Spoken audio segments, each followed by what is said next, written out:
Evening. Evening. Yeah, I timed it And perfectly for coffee. when you were having a drink.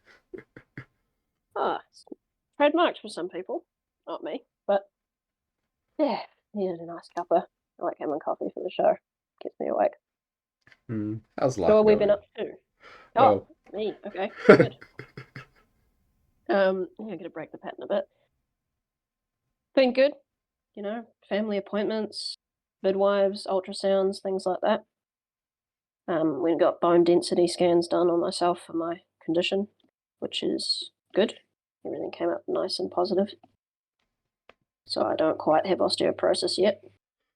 that's good to Um, not have. yeah, yeah. I'm still one tick towards that more than the average person, but I'm not all the way there, One tick out which of is how many? nice. What, three, four, three. So it's, yeah, one tick out of three. That's a big difference to one tick out of 100. And what's the standard deviation in the rest of the population like? Like plus or minus one? Um, yeah, say 0 to -1, and then 1, 2, and 3 being the indicators towards it. Hmm. If you were looking at it as it was a stacked bar graph. Hmm. Yeah, that makes sense. Um, yeah, yeah. Worse in some areas, better in others, but generally that way inclined. Hmm. But 20% is better than 50, so I'm not too fussed about 10 or 20%. Hmm. And I was in the middle of that range, not at the end of it. Hmm. Well, hopefully, active life and lots of raw milk will help you to maintain that bone density. Yeah, I don't get too much raw milk now that the season's over, but I'll get back into that when it comes back. Great for like protein shakes and stuff like that for workouts. Mm. Love that. Get fresh out of the vat every day. Throw some powder in it. Everyone else is drinking coffee, and I have one of those. Great. Yeah. Other than that, nothing particularly interesting, other than consumerist obsessions and purchases. How about you? Oh, been thinking about how to replace the battery in my Kindle that died. I had one years ago and it died from one of those sort of heavily fatal errors, like nothing went. So I was like, okay, a processor chip cracked or something. Got a new one more recently and haven't used it much, but I started it up and it wouldn't charge. It started on like 50% and it steadily dropped while I had it plugged in, and it's like, oh, battery's dying. And then it's like, oh, how am I going to replace that? Okay, it looks possibly user replaceable. Da, da, da. So I've got to get a spludger, the plastic chisel thing to pry the bezel off so I can unscrew stuff and pop a new battery in. You just have mine. I got one sitting in the cupboard I don't use. I want to fix it. Okay, fair enough. And when are you next I down like here? pulling things apart. Up there. Long time away, probably. I don't like going anywhere. Yeah, yeah, I've I got. like finding purposes for old devices like that.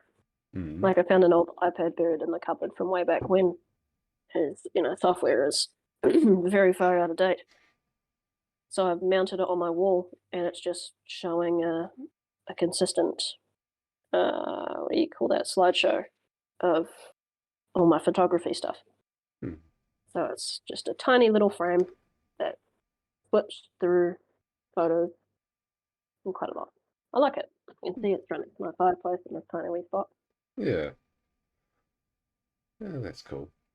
I've also Yeah. been trying to get out a bit more, and the ice rink in the city has a public session at 7:30 to 9:30 on a Friday night. So once I drop my son off to grandparents and have dinner, head along to that and skate around for a while, and it's proving good for getting out of the house more and working my way towards being social. And I've found that it has a positive effect on my mental state. That's good. Yeah. I feel like I need an excuse to do something like that, but I don't have a good enough one because I'm already married. I socialize with people at work, I suppose. And besides that, this would be my biggest social event of the week, of any week. Hmm. And being in a small town such as I am, there's not really any other options. There's no philosophy club or book club here. Mm, Everyone just goes to the pub, and I'm good on that one. yeah. No, It is one of the disadvantages of modern small towns. Have the impression that there was more community stuff done in old small towns oh, for sure. because everyone was bored with the same stuff, and so it's like, oh, let's do a thing, let's do another thing because we're bored. Yeah, there's also a lot of that sort of victim of success kind of thing. Hmm. We have more money and we have better transport, and because we have more money, we're able to, get more fuel. So it's easy enough to just drive down to the city or drive to the next town when you want to do something. Hmm. You don't have that same motivation to do stuff here. And everyone's social circles are not defined by where they are anymore. They're all interconnected through these devices. So it's not, when you're bored, you don't go down and see your neighbor. You text your friend or whatever it is, Hmm. who, might not even be in the same country as you. Hmm. The lines between things are so blurred. Hmm. Yeah, I was thinking that the um no, that's part of the civilization path and collapse thing. Yeah, I'll leave that for another one. But Yeah. civilization's Yeah. path, the arc of civilization being due to the related to the fourth turning stuff. Think times get easy, people forget how to be the tough that made it get there, and then it drops off. And heard a podcast recently about how was it in South Korea, according to the current demographics, for every 100 South Koreans alive today, there will be 5 grandchildren. Oh, Christ. In 100, yeah, and so in 100 years, they're looking at a 94 because there were a few decimal places on the end of that five, but there'll be 94% a 94% population collapse by 2100 according to the current stats. And the Of course, because it's a compounding effect. Oh yeah, yeah. It's like take the like if the I you got the never birth thought rate about of that. 2.1's replacement, divide that by two because that's per couple nominally, um, and then raise that to the power of how many generations you're looking at. So if it's less than one, that's less than half. That compounds quick down to basically nothing. Yeah. Well, the Hmm. power you're raising it to is effectively infinite. So Well, it doesn't each matter how successive close it is. generation, yeah. Yeah, because it doesn't matter if it's 100 generations or 5. Hmm. If it's trending towards 0, then your people, as a people, is done. Hmm. And the guy who was being interviewed in this podcast was pointing out that he's strongly campaigning against this happening, and he's saying it's already locked in. I want to make it not so bad. Um, and that South Korea is just ahead of the curve of the rest of the world, that everyone else is on the same curve, and that when you have there's no country except Israel, which is a bit of a special case. There's no country where you have had education. What were the five things? Education, gender equality, uh, healthcare, and wealth, something like that. Like the good things, the nominally good things about our society. There's no society in the world except for the special case of Israel where they've had those and kept the birth rate at replacement. That's all dropped down below. And in a long term sense, that would imply that those societies who get those things in the way we do them now die out because they don't have kids, Mm-hmm. which is a really weird thing. And he was saying we need to work out how to do this differently so that they do continue. And he's aiming to have 10 kids. And I suspect he's sort of, in one sense, trying to counterbalance things by being at the far end of the scale away from or in the direction of where he thinks the average needs to shift, similar to the way you talked about previously. So I don't I know if, wanted to do that with children too, yeah, but yeah. I'm less enthused on that now. because of a lot the of work. realities. Yeah, it's hard. Yeah. Yeah, we're coming up on 3 now, and it's getting a bit much. Well, once you get a few up to a certain age, apparently they start raising each other. So, Yeah, that would be the ideal. Realistically, the big problem is transportation. I mm, don't really want to be driving around a van. yeah, If I can fit them all in the backseat of the car, that'd be cool. But not exactly the most noble of reasons to not have more human beings. I think it's yeah. interesting the exception of Israel. Like, why? Well, Why would that be the exception? he was accused of being racist for. No, this makes sense in a sec.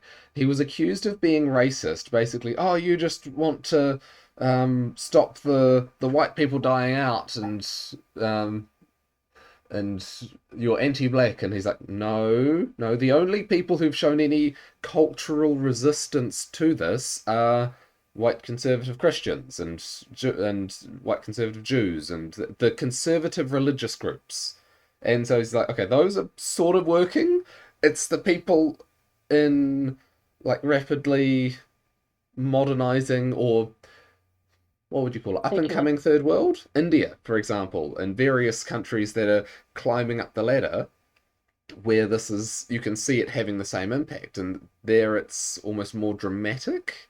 And he's been accused of wanting ethno states, as in wanting to use it as a an argument for that. And he comments that a lot of people seem to take this sort of thing as, oh, this is a thing that I can use to push my agenda. And he's like, no, no, no, no, this is a thing on its own. It's like you can try and push whatever agenda you want, but the facts say that like South Korea is a very sort of ethnically exclusive country.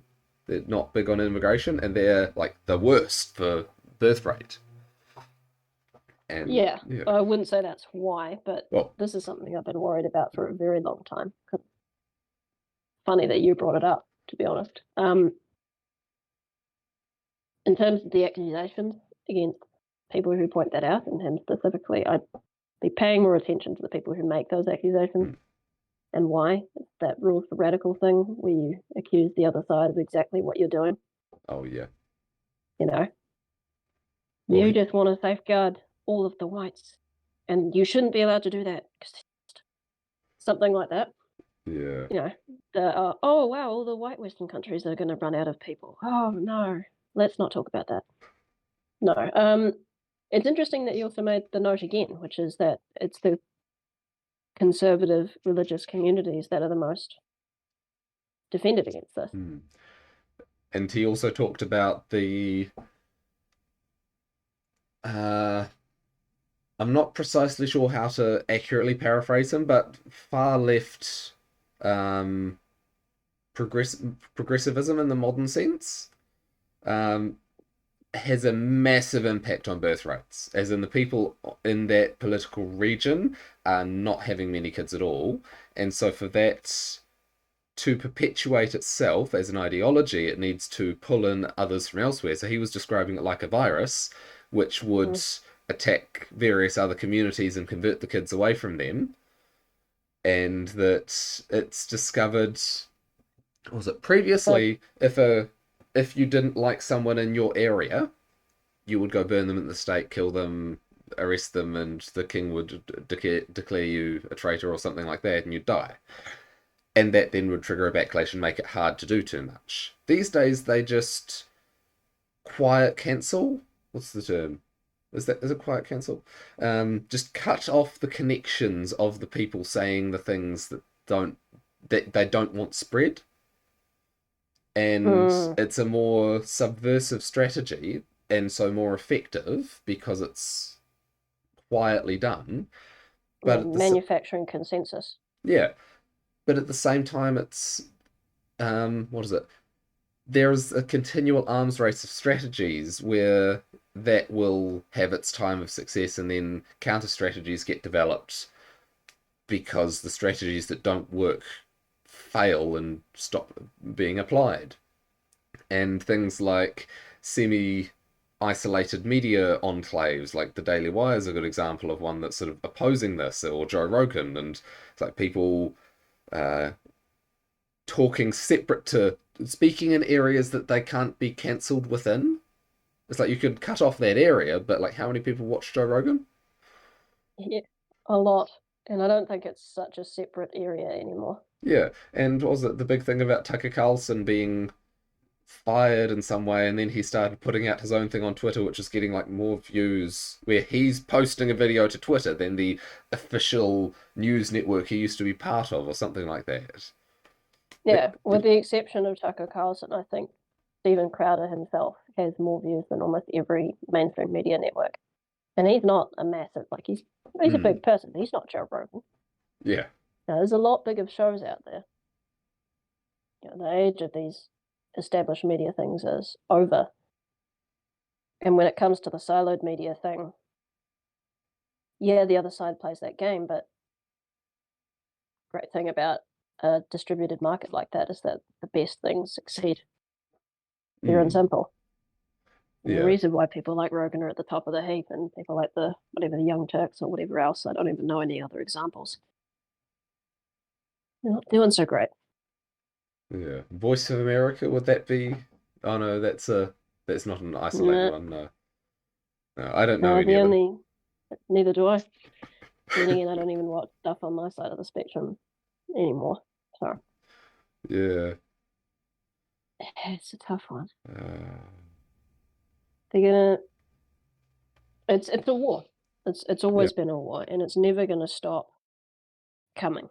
Although there's always those quotes that stick into my mind, like the liberals don't have kids, they have yours. Mm, They always go after education, after the institutions, because, like you say, they don't reproduce. mm, They only consume themselves and then others and resources from others. It's a very take and not give kind of.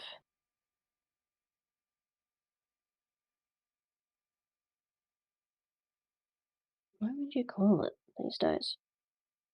It's an ideology, political philosophy, m- cult. meme in the Richard Dawkins sense. Yeah, yeah, that Mm. works. Yeah, a system of thinking, an idea that has possessed many. It's weird that we have to talk about which version of words we're using. Like here's a word which has several isolated and totally independent uses. Like in engineering, it's like entropy. Which one? The information one, the thermodynamics one? Yeah. Yeah, yeah, confusion in words is not a great sign for society either, Yeah. which is also helpful when we get in situations like this. How Yeah. do we describe whatever the modern left is? Or efficiency is the prime one that's too open to confusion. It's like at work, I wrote a document listing out the various types of efficiency we have in this thing that we're building. It's like there were like five of them. It's like, okay, which efficiency are we talking about when we say it's efficient? How efficient? Is 20% And good or then bad? there's the other half of that where, okay, you said something to me earlier today in a message, and Mm, I read that statement and I went, I could interpret this in, I don't know, a spectrum of ways. yeah. And it ranges all the way from indicating which worldview the person who's speaking it is espousing.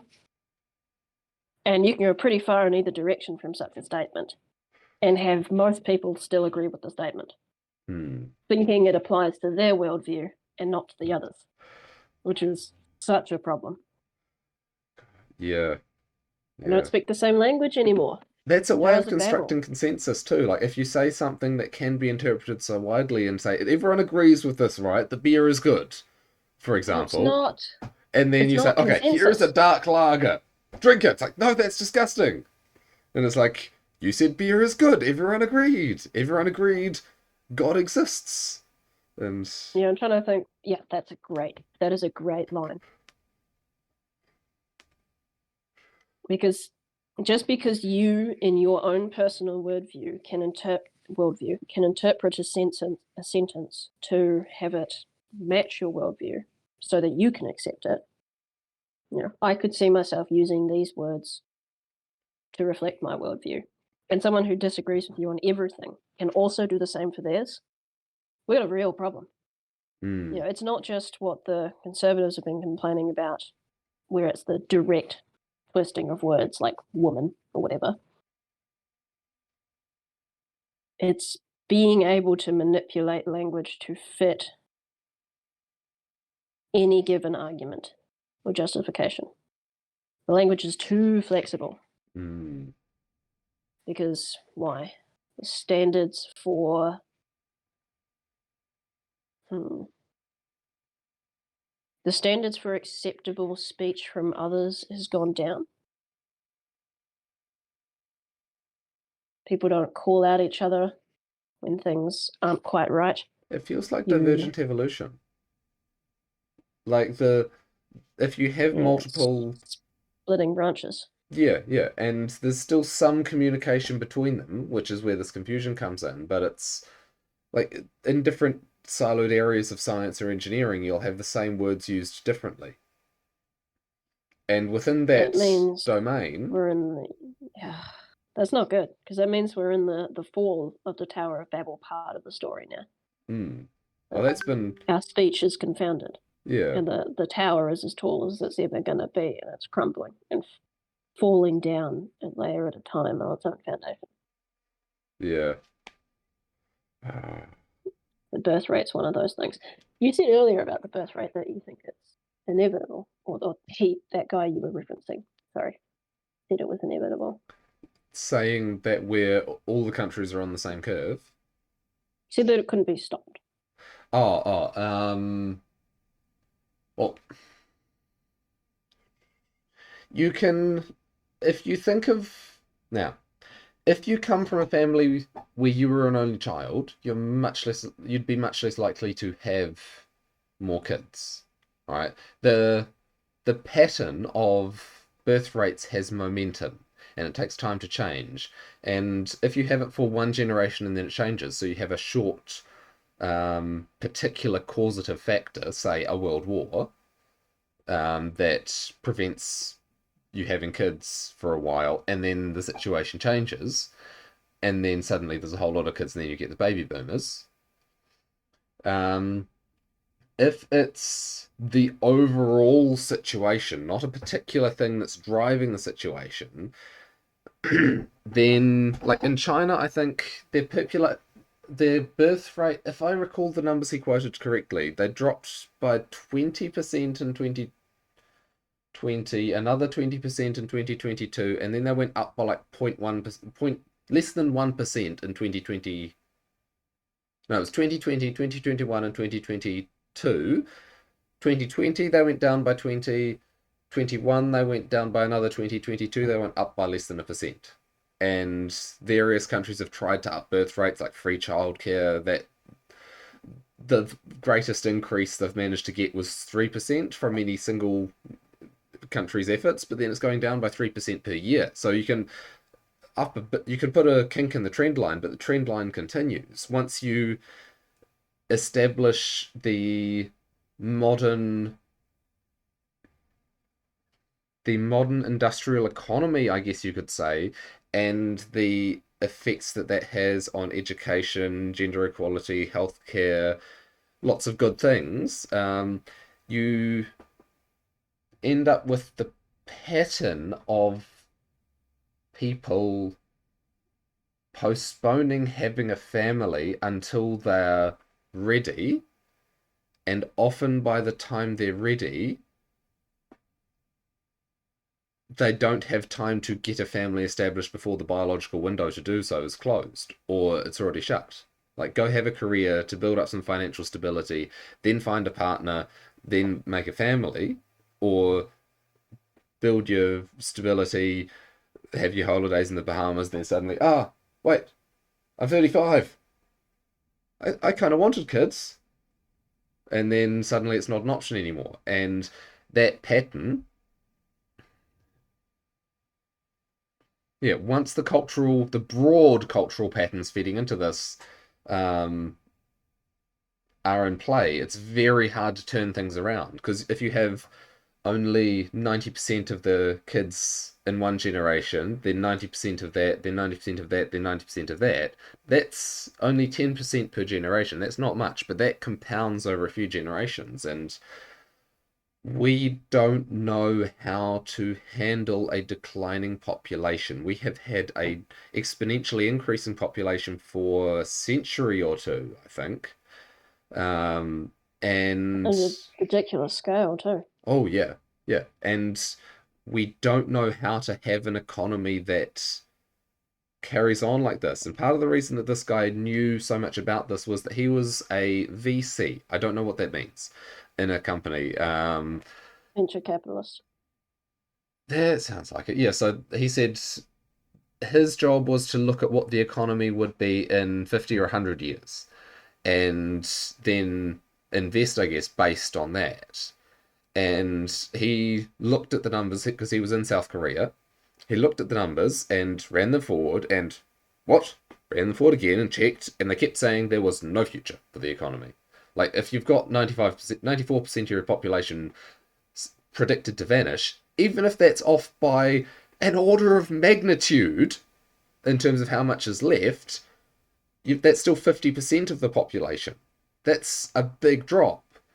And, like, does our economy know how to shrink by anything like that much without just outright collapsing? As far as I know, No, it doesn't. Yeah. no, because we're a specialized economy. We need more people, more brains to have more specialization to fulfill roles. Hmm. We're already reeling from this. Everyone's crying out for workers. And I'm fairly sure our generation is the first one to be smaller than its parents in a long Hmm. time. Yeah. Well, Um, the I most remember.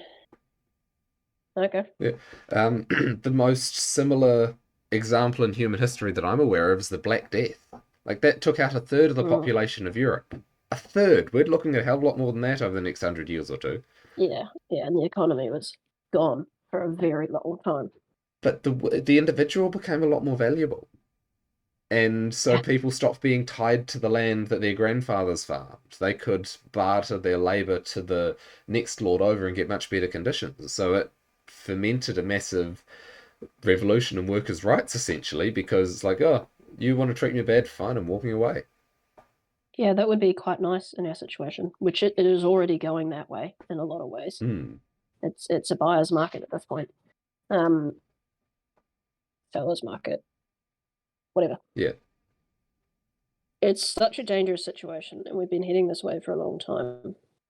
Um, I guess it depends on what you mean by failure in this sense. That I don't think it's going to keep going until no one exists who's Yes. on those trend lines. Like we're going to hit a point where the value for an individual goes up so substantially. People, hard times make strong men kind of situation. People realize that, holy fuck, we need people or everyone's going to die. Hmm. And they start having kids again. And some people will be ahead of that curve and some people won't. We're trying to do our part on that. And maybe we will go back to the original plan of having lots of children. I don't know. Um, On the, but more than replacements, a good start. I don't know that. I'm on the I don't know, right? On the fence would be the wrong thing to say. I'm in the no man's land of competing aspects of the problem in my head, and I don't know how they balance out In terms of the end game. in terms of ideal population size, how to have a stable population. The current situation is it's headed down at a rate that appears difficult to manage, and so at the moment, I have no guilt about having a child. Okay, right. Yeah, we'll put aside the overpopulation thing because that's just. If you were concerned about it before this, I certainly hope you're not now. Hmm. It see this kind of thing's been bugging me for a while. Is that we ideal population? What you Hmm. said. And whether it's even What does that possible to mean? postulate that. What does that mean? Does because okay. Are you? This is something I've been wondering for a while. There's so many bad futures ahead of us, and our past has been absolutely horrific in terms of humanity. And it is absolutely horrific in every direction when you think about an individual and an individual's life and the horror that they have to go through. And then collectively, the amount of deaths, the horror. You put aside the individual pain and you look at the big picture, one way or another, unless we get wiped out by meteors, humanity will survive. Humanity will build things anew. If civilization collapses, it'll come back. If New one and people different. collapses, a new will take its place. Yeah, Mm. like evolution. Yeah. If it can't survive, it dies. Mm. And if it survives, it reproduces. Or it survives and reproduces, then it continues. Mm. This fear of the end of humanity, the end of the world, it's not the end of the world, it's the end of ours. Mm. You know, the fear. Oh. If you accept that those things aren't ever going away, that we will survive, that there will be people in the future and that they'll live their lives and that some of them will probably be your descendants, then a lot of that anxiety goes away. There was another conception of the idea of a civilization that I've had it a couple of different ways, and I can't quite phrase it exactly the last way I thought of it, but rather than thinking of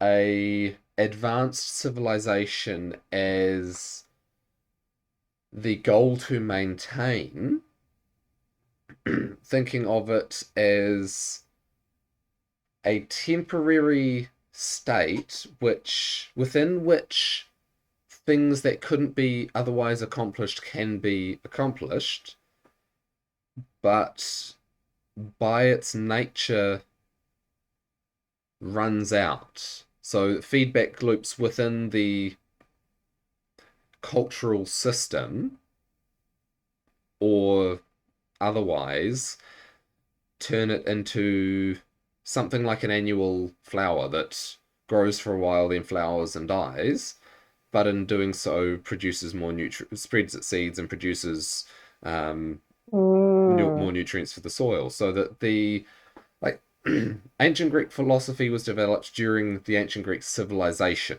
not during the hunter-gatherer or less advanced periods either side. And the easy times make soft people, hard times make hard people type thing. Oh, that was it. We constantly strive. If you take people who are living in a hard environment, backcountry woodsman, for example, with a family in a cabin he's built, he will put in great effort to ameliorate the immediate suffering, right? He will go and hunt to put food on the table. He will chop wood to bring warmth. He will build the house to shelter his family, and great effort will go towards uh, removing that hardship. But at the same time, you get more people together, that effort continues, and the hardship by internal drive is removed. Like pain is bad, right? So we try and remove pain, right? That's a pretty fundamental thing. But in doing so, we lose the reason to strive and then just sort of peter out as people in a sense. So it's like, oh, I can't think of a good metaphor to describe it, but once you've got rid of the pain, once life is physically easy, why bother becoming that strong enough to maintain that situation? And in many ways, it's amazing how far we've got, but it doesn't, if I look at it from that perspective, it doesn't surprise me that things are breaking down. Like, it's too easy, and it's not that we need to try and maintain the situation. It's, We should take advantage of what we have now to build something that's sustainable and help people through the next low cycle. yeah, that it is cyclical. It's not just that it's, uh, Well, besides mm, automation, mm, which would also remove that drive yeah. because it would make things too easy, what could we possibly do at our peak of society that would be valuable for generations to come who are to be living in squalor? Well, the key tools, the across history, we've developed numbers and basic mathematics and somewhat advanced mathematics that's transmitted between civilizations. Our civilization's complexity of mathematics is possibly more than can be transmitted. We have spoken language that's pretty solidly transmitted. We have written language that's been developed a bunch of times independently, and once it's there, it's relatively easy to transmit forward as a concept. Like the Maori didn't have written language until the idea was introduced to them, but they grabbed it and ran with it. They had waka or big canoes going up and down rivers carrying letters once they got the idea. It's like, oh, this is great. So the idea of written language, the idea of classical logic, of deductive reasoning, to be able to work out what is possible and impossible and deduce an outcome from an initial condition. That's another one of the things that's transmitted forward across generations. The scientific method in its method form, the science as a process, not science as a product, the dogma of whatever the currently accepted version is, because that changes every generation or so. But the idea of I have an idea, a hypothesis, a theory. I'm using those words without the scientific finesse that they are used with in scientific communities these days, but I have an idea and I don't know if it's true or not. How can I test that? How can I prove it wrong? And then, well, I could do an experiment and I could plant these seeds without this mix that I think will make them grow better, and I can plant these ones with it. And then I can apply the mix and see how they grow. And those ones grew bigger. Oh, but that one went Is different colored. And is alleviating suffering in the trough part of the cycle the goal? Because wouldn't that just remove the motivation to strive? Like, what are we without striving against hardship? well, we can compare with China has a millennia long history of cyclical civilization through permanent sustainable agriculture. Like there's a book, Farmers of 40 Centuries, that was written because there were areas that the author went to that had been continuously cultivated for feeding people for 4,000 years.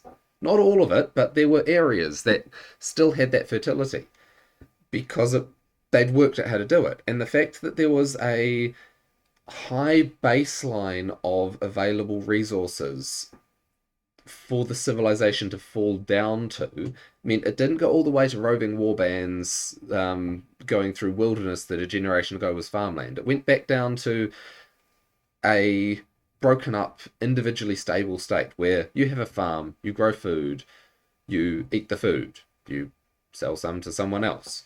But the hierarchical structure that grew up on top of that and fell down again and grew up on top and fell down, that could come and go, and the people on the bottom would still be there. Ancient Egyptian culture was around in approximately the same cultural form for, was it 6,000 years? There's some curiosities about that, but they had continuous culture for a long time. So I don't think that we need to transmit everything forward, but if we can transmit the things, we don't need to worry about taking away all the suffering, but giving people tools to climb up from it. That'll shorten the Dark Age, which is what Okay. the period between civilizations is often called. Okay. In thinking about this, I've had many questions come up in my mind, and I've got some answers for some of them, but I keep getting new questions that make the others obsolete. In terms of the best quote unquote technology to pass forward to help the next generations in said low points, it would be something akin to religion in my mind. You were slowly stepping up the hierarchy of progressive technologies of communicating information from, speech to written word, you went into scientific method as application. Philosophy, I think, would be on top of that as the next step. And then I see sort of religion as the capstone on that in terms of creating a culture to transmit information generation to generation. And while that may be a weird step to make, I say it is religion is the top one, as the most valuable thing is trust amongst the population. And you're not going to get trust without a system of ethics and without subordination to a higher power than pure power. So that strangers can trust each other and negotiate trade, and that would kickstart beyond farming. My question after that is, in order to come up with a plan for humanity's future, which is what we're attempting to do, we need to know what the goal is. What is our goal? Is it survival? Is it maintaining generation after generation of peaceful farmlands? Is it something greater? Is it the starborn vision of escaping the bounds of the earth and becoming a species that spreads beyond into the galaxy and expands at some form of exponential growth in the stars? What is the goal?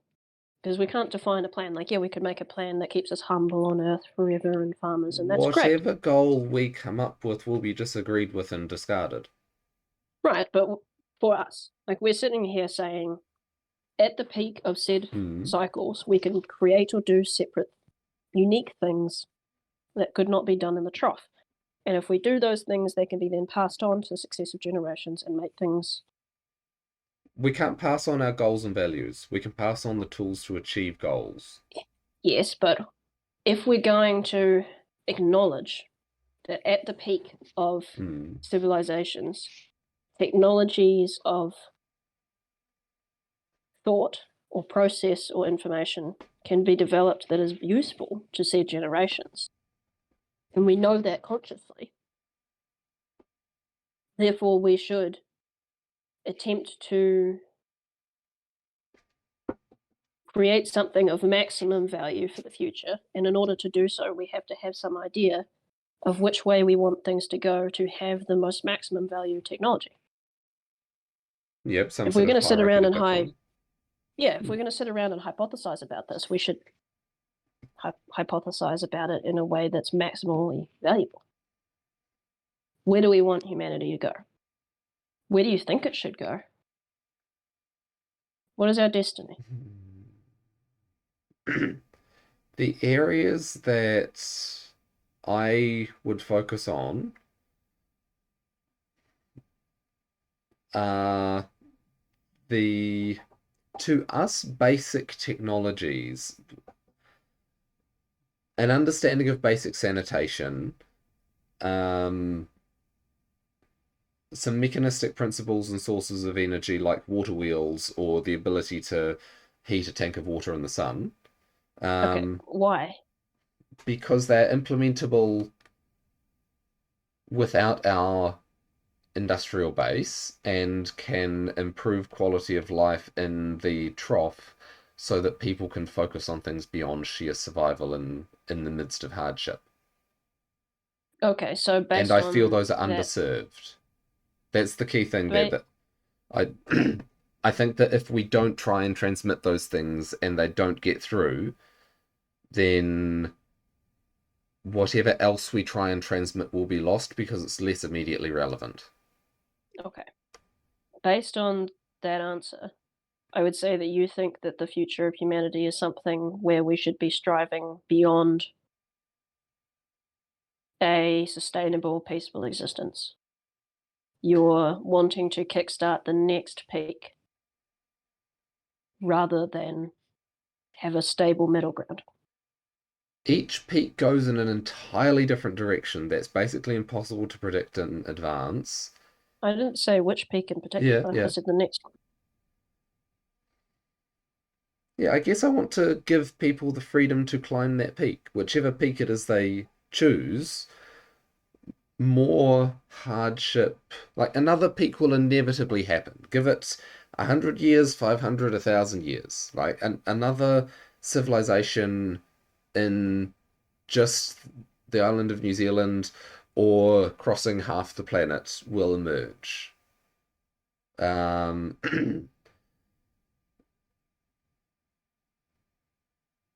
Shortening the recovery from the breakdown of our civilization seems like a worthy goal. Okay. So in your eyes, the peak part of this peak trough sine wave is good, is the goal.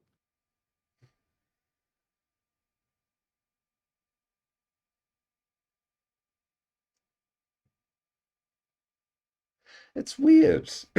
I'm getting the feeling that it's the climbing, the new things, the new ideas worked out and new cultural experiments made that has the value. And it's not so much the peak, it's the getting there. Like standing on a mountain, if you helicoptered up to it is one thing. Standing on a mountain, if you explored the route all the way up, is another thing to experience. So is it for the value of the experience of people who live in those times? If you Is that the helicopter goal? if you helicopter someone up to a peak, the helicopter and the person in it did all the work and gained what little value there is. The pilot learned something by flying them there, but the person who was flown there didn't gain anything from that. But if they set off, starting off with just their pack on their back and navigating their way towards a mountain range and picking a mountain, they've learned something every step of the way. Every place they've stayed, every tree they've sat down, they've experienced something new. And saying first you have to trudge through this desert before you get to the plain, the fertile plains, and then the forest, and then the mountains, and so on, versus I'll get you across the bit that you won't gain anything from, or I'll show you the best place to cross the desert and the way to get there with less suffering. But the goal is to climb. Yeah, yeah, to Okay. become to explore what it means to be human in new and exciting ways, new and different ways. And then what? Transmit that on to the next climbers after you've fallen off the cliff.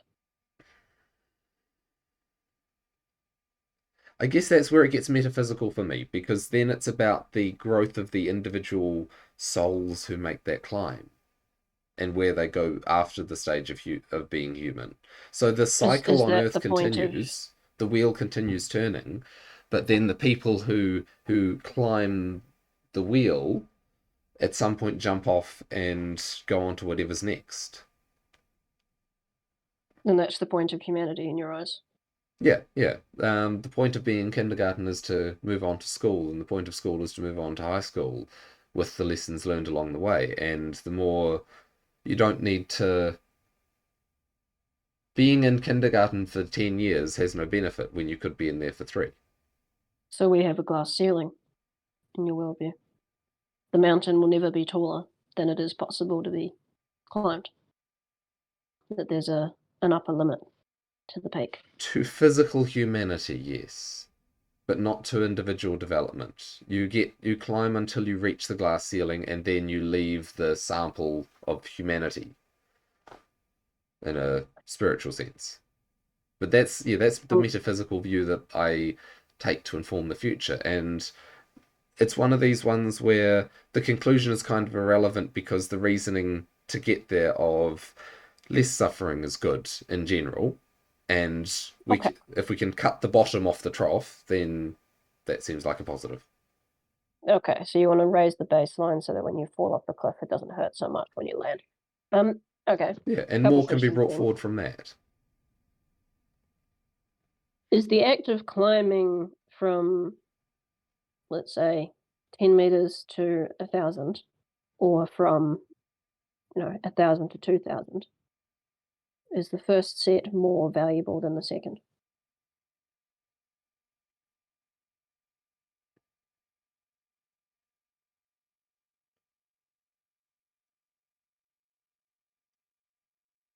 I think there are diminishing returns to climbing. So the first half will find more value than the second half because once the path's chosen and established, you're just continuing on the same path. But the start involves exploring many paths. Which path do you want to go? And Maybe. and as you climb higher, in the metaphor, you're building higher ivory towers of intellect. Your Tower of Babel gets higher, and you're finding less that's new. But you're also having to contend with more of the Tower of Babel problems. Mm. So you might learn how to combat them better. Yeah, at the peak, things are most fragile, which makes every step more treacherous and therefore more important to get right. Hmm. You could learn more in a few steps in a broken society trying to make things better than one that's good, trying to get a little better. Though we don't know if the future civilizations will try to climb a peak. They could get to rolling hills and be happy with that. I'm thinking Well, of, that's my question, fundamentally. do we Is get that what is the optimal thing in your eyes for humanity? Is it a peak that we never fall off? Is it I a I flat don't line? get to Is it pick. smaller? No, no. But you have a worldview. You have tendencies. I I want to think know what you think is most likely, and I want to know what you think is best for humanity. what I think would be nicest is sort of high level rolling hills. So A high baseline and a lower ceiling. yeah, yeah, and then gradually climbing, right? Mm, And there will be cycles, but there will be um, little oh, cycles. multi-layered cycles. Yeah, cycles and cycles. So there'll be the whole lot comes crashing down at some point, probably, and then there'll be a build up, and then there'll be rather chaotic. But the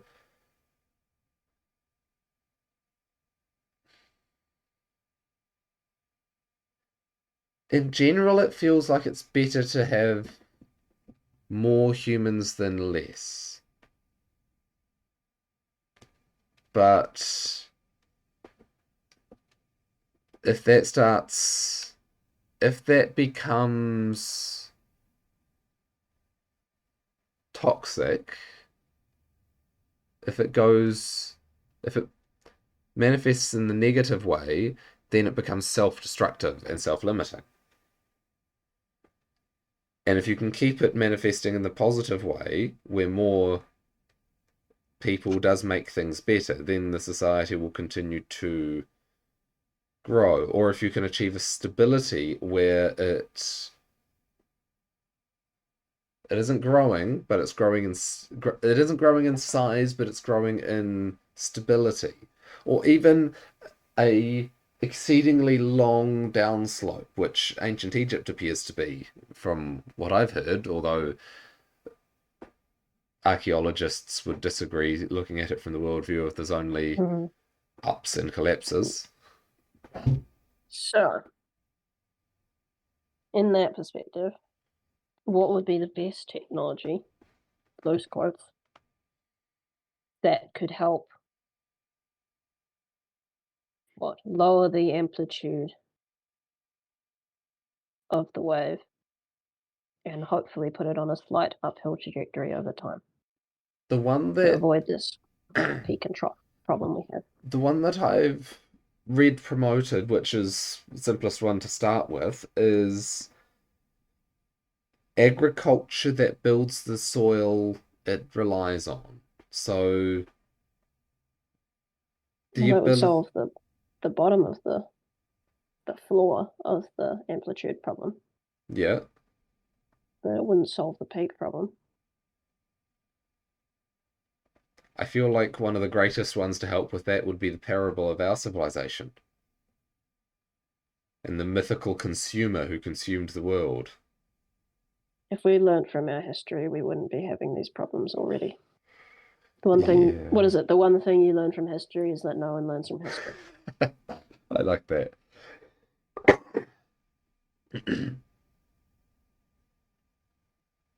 I'll put my toe in the water and say that I think that if that is the goal, then the best thing to be developed is a religious philosophy. I don't see how that can transmit forward reliably because religious views change so substantially with time and generally cannot be prescribed. This might make a good segue into the other Can you subject I think was of thinking of any other discussing. systems? Can you think of any other system of ideas that has lasted as long as religion, or longer? But was its origin humans? Did humans get to decide what it would be? Consciously, no. That's not how religious ideas progressed, but that's not my point. Okay, look at Greek philosophy as your Mm. example before. That was consciously created, but it was Mm. created from a foundation of religion. They weren't secular at Mm. all. They were all deeply religious, and that was built on top of it, a framework that we keep to today. Not many people know what the Socratic method is, but if you do, it's a great way to have interaction. Mm. And a lot of science is built upon the ideas from those times. I don't see any other system, any other thing that could be invested in that would have as great of effect as that. Now, I'm not saying it's something that can be done necessarily. Hence the point of it's not generally consciously created. Hang It's an on. emergent phenomenon. Would something a system to develop the ability to think clearly fit the No, bill? No? no, no, because rationality can be used deceptively and is often, more often than not. You can rationalize your way into Mm. any horrible position. If you're going to guide humanity in a positive direction, what you need is a system of ethics. And why would you follow any system of ethics if it didn't have metaphysical what? Consequences. But that's the Relations. bit we don't get to decide. I think this is a great Exactly. segue. Yeah, we can go straight into that because I also agree with you that metaphysical systems of thought and religious systems of thought are not created, they evolve. Let's dive Or into that. maybe that's okay, maybe you disagree, but that's all right. I'm not All right, quite sure we go what from I there. think, Okay. I but read was it the history of religious ideas? Is that it? Neumann. Origins and History of Consciousness. That's what it was. And that's the topic, effectively. God, that was a hard book. Fucking hell. Trying to read that while driving in the tractor. Pain in the ass. I think I broke a couple of fences. oh, Yeah, I'm not allowed to wear my headset in the tractor anymore because I was reading books while driving around and running into things. oh god, that that deserves a meme or something. It's like, how do you break the track? How do you break the fence? I was reading about the history of religions. What? Yeah, that was my entire last year of farming. I no longer wear the headset on farm because I want a career, not a job. But I read some good books. I'm gonna tell you, Yeah. I So, need to figure out how to do that still. so I think the first question to start with is, what is a god? What is God? Like, how is that question Those are two open? different questions. Yeah, to you. So I can start working out where to go with with other questions.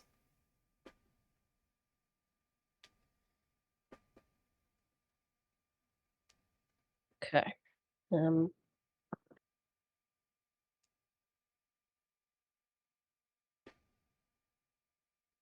this comes back to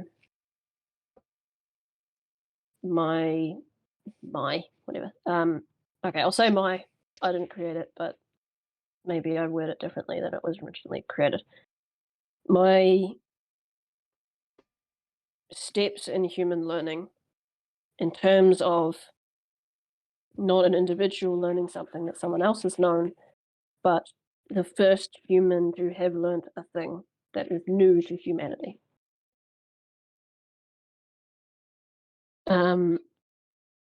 I think the first step is example or indication. Subconscious notices someone else or something else or a pattern, and it's observed in the subconscious. The next thing I think is acting out a representation. Imitation. I try and be like that person, or I try and do the thing that had X consequence happen. The next one up, I think, is representation. So that would be, God, it's a long time since I've thought about this. I might be butchering my own system of thinking.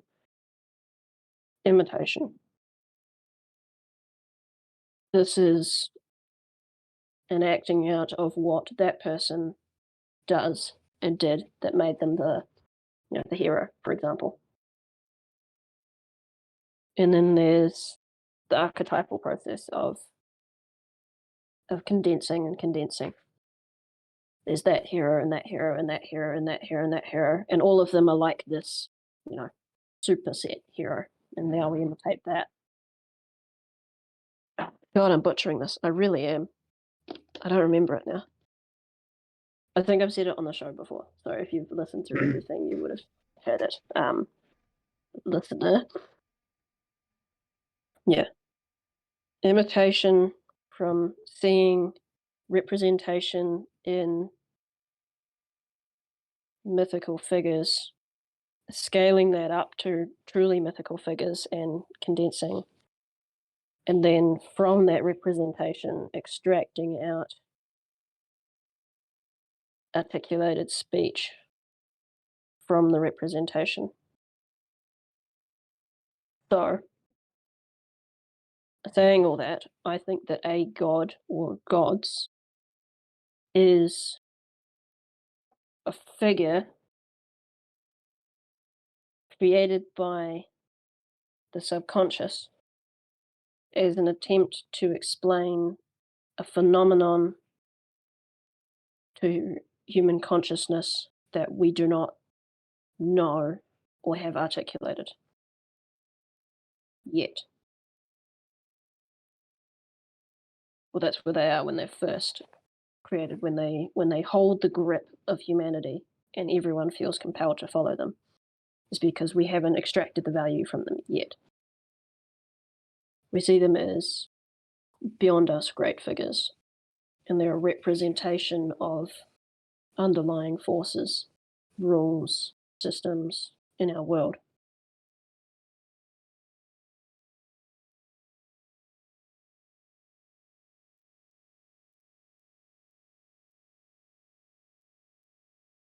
In our modern world, not sure if that changes much.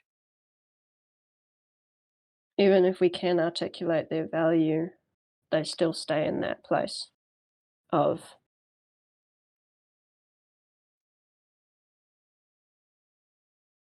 mediators between conscious and unconscious. Representations. The guiding stars. That's what they are. They're guiding stars for the development of humanity. Something to follow, to aim at, to emulate, for the consciousness to learn from. But the warning, particularly from the Christian religion, was do not usurp it.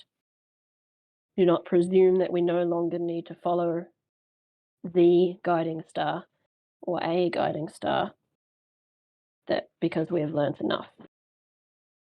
That we are, what's that? That warning says that we are not building up from the bottom a structure where we, the consciousness, articulated consciousness, are at the top. We're trailing a star. Digging, you could say digging if that works, but trailing a star, where we get a little bit further into the darkness every day, but we're still following that thing,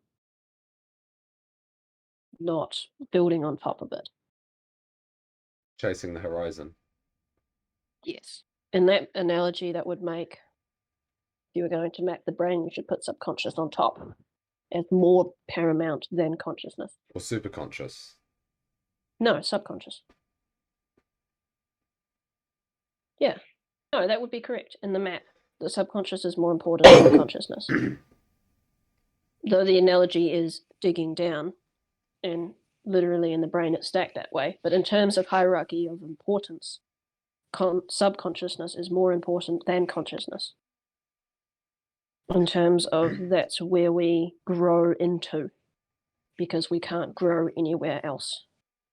Although I think I was having a conversation with my brother about this. For a sec, I thought I'd had it with you, hence saying superconscious without context. But I think we've talked about that too, so maybe. yeah, but the idea that I was discussing with him was that we have our subconscious, which is the drives and impulses below our consciousness, archetypes and such. But then there's also the superconscious, which this was a bit different in context and concept. But the superconscious layer is high level pattern recognition, you could say. So sees the goal and can point us to at it, but can't articulate it to us. No, that's subconscious. Mm. So this might be a map error for our communication. My worldview, superconscious is a metaphysical thing. It's something outside the bounds of our bounded experience as humans here. Mm. Every now and then we can get a message from it.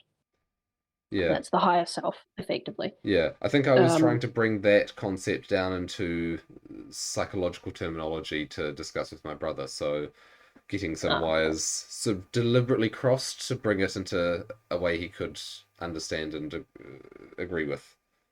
Okay. I think superconscious is hard in the metaphysical side of the equation. I think maybe we should wander there a bit later. Yeah, because that is relevant. That. Yeah. But I don't want to get into the metaphysical half of the metaphysical conversation until we've dealt with the psychological half, because I think that's more important. Well, my perspective of so I asked the question, what is God or a God to you? And we've got very different definitions. I've got some more background stuff on that before, if I could say that before you go into your half. The reason I have that map in that direction is that from what I've read and what I believe is that our consciousness emerged from our subconsciousness, and that it had to wrestle for control of our being over time, and it still is, more or less, in varying people. And that the development of religious ideas and therefore gods over time came with that process. As far as I'm aware, the Ouroboros was the first one, and that's the serpent eating its tail. I really wish I had the book with me. I could flip it open and look, but I audio booked it. In this time, man was... the analogy is figures. So man as in human, as in the conscious experiencing itself part of us, was not but a child to the subconscious and to the world. That while we may have become conscious and existing, we didn't all of a sudden have conscious choice over our actions. It wasn't an on-off switch. It was a gradual transition over a horrifyingly large amount of time. I mean, imagine being the first human being and waking up and realizing, like, holy shit, I'm alive, I'm here, but I have no control over the actions of my person. I just experience it. That'd be kind of a horrifying existence, especially when we were apes. I would Um, argue a lot of people are in that state now. yes, but yeah, we'll touch on that one later, I suppose. So Ouroboros was representation of the feminine nature of the world, the mother, but also tooth and claw, both as subconscious of existence and humanity's complete and utter dependence to it. It's in a sexual relationship with the person, and it's, also devouring and giving birth to them at the same time. I feel like there's a bunch of steps in between here. Over time, the human figure grows taller and stronger and becomes more of a sexual relationship partner with the Ouroboros figure, which becomes less dragon and chaos and more human in nature in terms of the imagery, but is still clearly the one in charge, and the human is sort of portrayed as the man, because this is male and female in terms of the original development is sort of portrayed as Man a in the old plaything. sense of the word, where it just meant human. No, both. Both. In mythological ideas back in the day, nature and subconscious was feminine, or it is, represented as, and man, as in humans, relationship to it, but specifically men. And I think that's because of the difference between emergent consciousness between man and woman. I don't think it happened at the same time. And I think because of that, there's all this tension with representation. I'll leave that aside because that'll get us sidetracked real far. Figure becomes more adult looking, more sexual, but is still lacking agency in a sort of a sexual plaything for the somewhat less horrifying Ouroboros to please herself with and devour whenever she pleases. Eventually, the hero figure emerges, which is the first time the consciousness has some control over it. And then, over time, the figure of the Ouroboros, of the unconscious, of the natural world, diminishes into the background. And the main hero figure becomes the point of the religious discussion. Originally, it was just, we need to have our own agency. And now it became, what should we do with it effectively? And over time, that idea developed and developed and developed. And then you have all of the many gods throughout histories, all the way from the pagan days to the monotheist days to the modern religions. Okay. That's the psychological development of the idea of gods there. Very condensed. There's a hell of a lot more there that A, I can't remember, and B, I'm not nearly well enough versed. I only read the book once. And only that one book. Okay. So we have psychological representations of things within ourselves as we developed and evolved as a species to represent our struggle with the world and the highest ideal of everything. Obviously, they cannot be accurate representations of metaphysical reality. We're not going to know exactly what God is in all his details from the moment we became conscious monkeys. Yeah. It can work like that. And clearly from historical record, we haven't had, say, Christianity for as long as humanity's existed, which would be what you would have if that was the case, which I'm assuming is why the creationists always say that humanity's history is really short, so they can place the start of that as, them, effectively. Therefore, which would legitimize them if that was true, but it's not. In terms of metaphysical gods,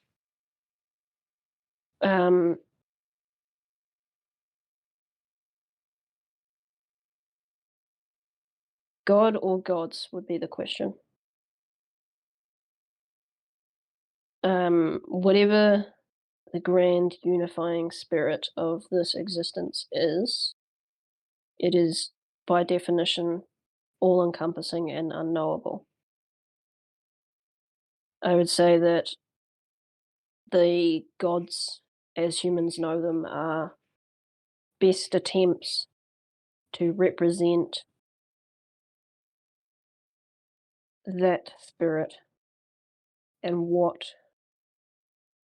the order in terms of systems and structures and rules that is manifest in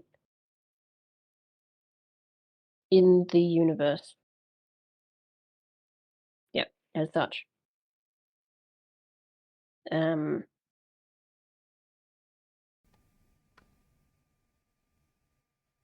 That all in one ultimate thing is what I would call God, singular. I believe there are levels of spiritual consciousness distinct from the one, in between the one and us. I don't think that I would call them gods, though. So I think the monotheist and polytheist disagreement we have is just whether or not we would call the in-betweeny spirits gods. Because I wouldn't call them gods, I would call them spirits. Like us, not like it, not like the one. Because they are individual and separate in a way that we are. And for something to be at the highest level, there can only be one of them. And if that's God, then I can't see how you could call something else God. I feel like they do exist in different categories. Did that make sense? I think so. Yeah. Okay. Like, I cool. think. Say it's your turn now. Okay. Unless you got I think criticisms there are, or questions. for the psychological side, that doesn't have, possibly because I haven't studied that area personally, but that doesn't have much impact on the definition of a god to me. It makes sense as the manner in which the perception of them could have evolved over the millennia of our evolution. I'm just making the point that what we think as gods isn't what they actually are. Oh, I totally agree with you there. Yeah. Stamp cough. Anyway, I okay. Is Jesus to you the same as the ultimate unknowable infinite pinnacle? No. Yeah. Would you call Jesus a god? No. Okay. I think in my personal head dictionary, um, although I need to work out exactly what the term means, but I think solar logos would be what I would refer to, what I would use to refer to what you're using God, capital G, to refer to here. Like the ultimate unknowable pinnacle that is beyond human comprehension and possibly encounter. Yeah. Yes. As far as I know what those words mean, that would apply to what I think. Yeah, because I've got a friend who, I don't know if born again is the right term, but he's become Orthodox Christian. So he joined the um, Orthodox Church, and one thing that he said that I remembered was that in Orthodox Christian can quite happily say that God both does and does not exist, because if something has no finiteness, you cannot define it in any way, and it is logically equivalent to say that it does or does not exist. It has no attributes, and that's the way they define God. And to me, it's a similar idea to that, but the ultimate unknowable, the infinite, the universe, however you phrase it, that's something we can reach towards, but almost by definition, we cannot touch. And to me, what we can touch is somewhere a long way closer to us than what we can touch is to that. So, Agreed. so what we perceive has to be discrete, at least as what we perceive of it. And it would make sense the for such a being to present itself in a way we could understand, possibly using archetypes that suit its own personality or purposes to present itself in. And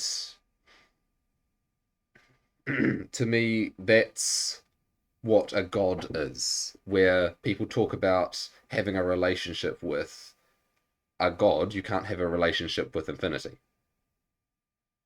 Oh, I see. Okay, so it's literally just a definition and a disagreement in definition of terms. Substantially, yes. Yeah, because I agree with your Matt completely. I just wouldn't call them gods. Because if they're gods, then what's more than God? What's more than gods? Because the infinite unknowable is obviously more Yes. higher up the hierarchy. And if you define God as the thing at the top of all the hierarchies, in the way Peterson Yes. describes it, then anything less than that can't be God. And Yeah. I would argue that it's a misuse of the terms. Because Why?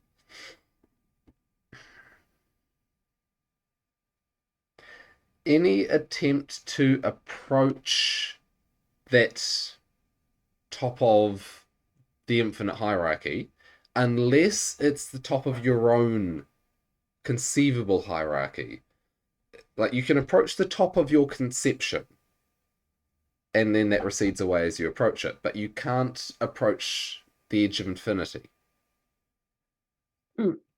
So saying that we are chasing the top of our own value hierarchies and that there are beings who represent those, like the top of a farmer's value hierarchy would be very different to the top of a fisherman's value hierarchy. The god of fishermen and the god of farmers would represent themselves very differently.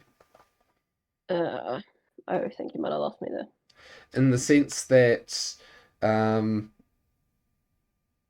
there are commonalities between what different people with different backgrounds would define as best, but there are also differences.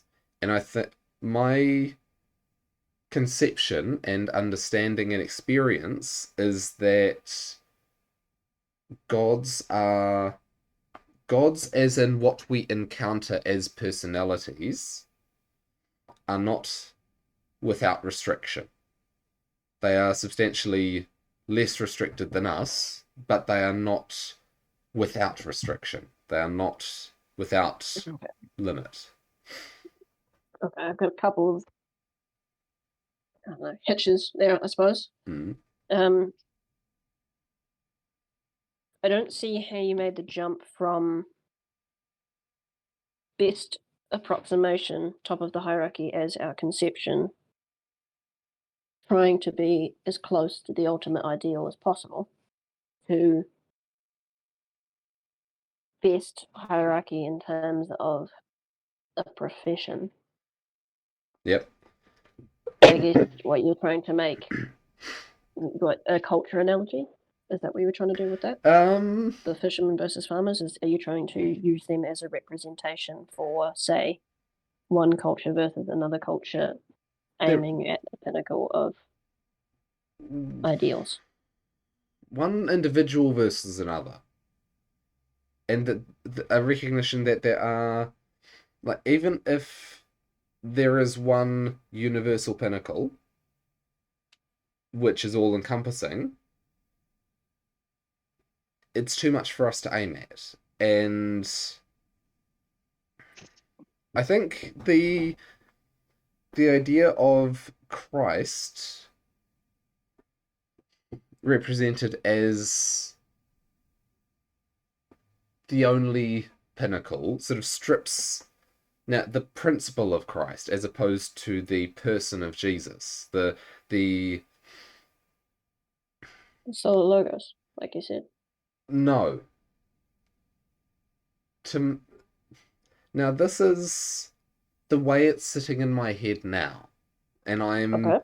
my understanding of the words I'm using is not perfect, and there'll be disagreements with the way other people see it, but to try and describe what's in my head is that the idea of Christ as the principle of right action in accordance with conscience, or guided by conscience, as our one of our better guides, right? But the principle of right action, fundamentally, Mm. which is very nebulous because, well, what is the right action?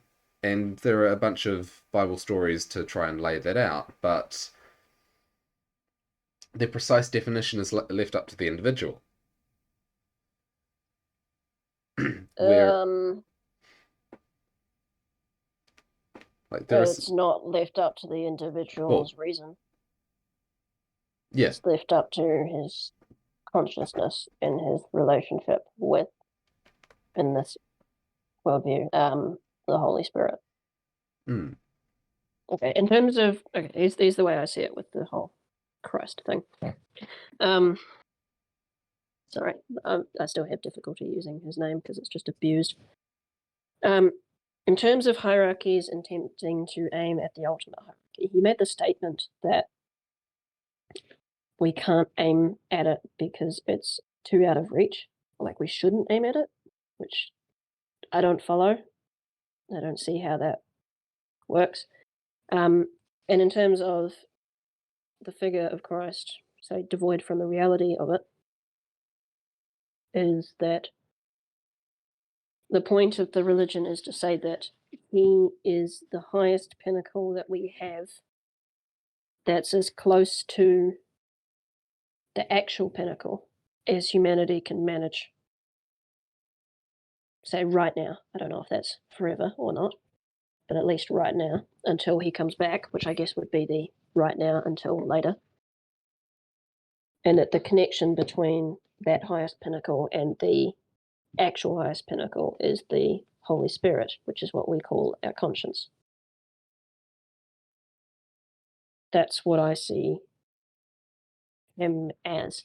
And you made the note going back before when you said there's lots of different pinnacles, but then you said that we shouldn't all try and aim at the highest pinnacle. so I'm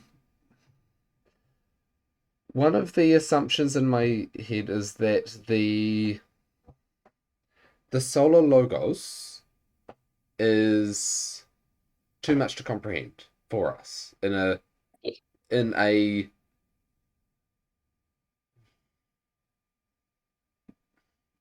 oh, I'm trying to think of a sufficiently strong wording.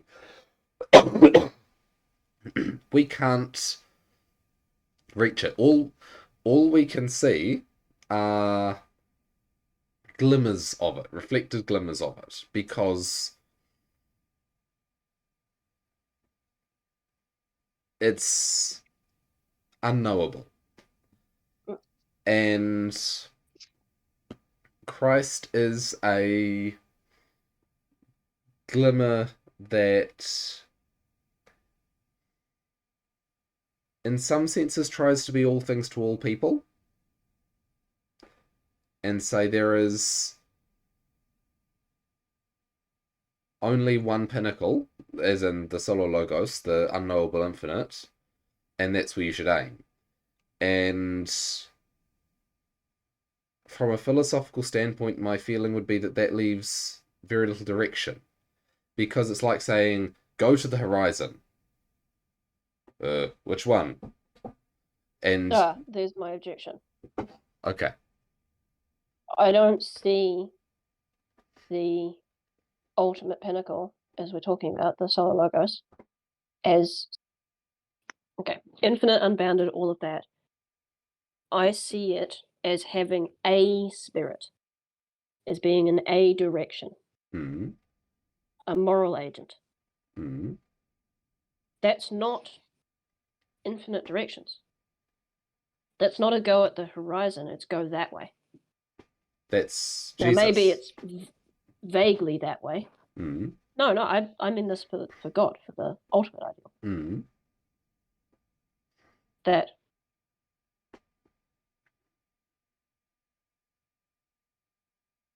you get quickly into the debate about the role of the devil and the antagonist there, because that's within the infinite and the ultimate.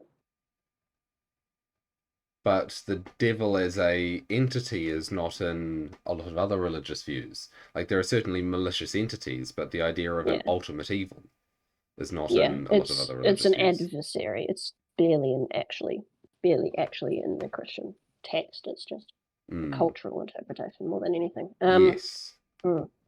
Okay. In my worldview, the infinite, whatever, God, top of the hierarchy, is in a particular direction. Now, obviously, potential to do anything and be anything, but I don't think that means that. I don't like using the word it, so I will say he, but yeah, whatever, I get it. That he will or wants to be in all those other directions, or will or wants us to go in those other directions either. I think that the spirit that is directing this play has a spirit, a guiding principle, or is a spirit, a guiding principle. One, not infinite. And I think that spirit is what we should be aiming at. And in terms of Christianity, like you say, Christ is the figure that is as close to that as we can comprehend. Or probably just a little bit beyond what we comprehend, honestly. Yep. And, okay, in saying that, going back to what you said before about there are many different pinnacles within the grand pinnacle, and that each one has a representation at the top of it, which you called gods. Obviously, those representations aren't actually the literal figure, because the pinnacles will change over time. So if it is a metaphysical reality, it's potentially in the same position as being slightly further out of reach and something it's being aimed at. Because it's not something that can be, in one place and observed and understood without simultaneously going beyond it. There's more than one light over the horizon. Which I think in a certain sense we have in a lot of ways, which is why I'm not a big fan of polytheism, because I think in a lot of ways we've gone beyond. Or we had until we started regressing due to our earlier conversation about societal collapse. I'd like to circle around a bit, because the main reason that I believe in multiple gods is not a philosophical one. It's an experiential one. And I don't disagree with you, I just don't like the word God. Yeah. So so if I phrased it this way, would you agree with it more, that there are multiple guiding spirits of a much greater than human nature, and which are not open to human comprehension, so they're beyond the human ability to comprehend, multiple guiding spirits of multiple different personalities, which with which interaction is of benefit to people, not necessarily pleasurable, but of positive impact to the world. So it's like, here's a hard lesson you need to learn. So multiple guiding spirits, of which Jesus is one, with whom interaction is positive. I don't agree with that. Okay. You said multiple spirits. You said that all of those spirits cannot be comprehended by man. Yep. Although some of them, I'm not sure I agree with that. Some of the much smaller ones are not far above human. I think that we can comprehend some of them.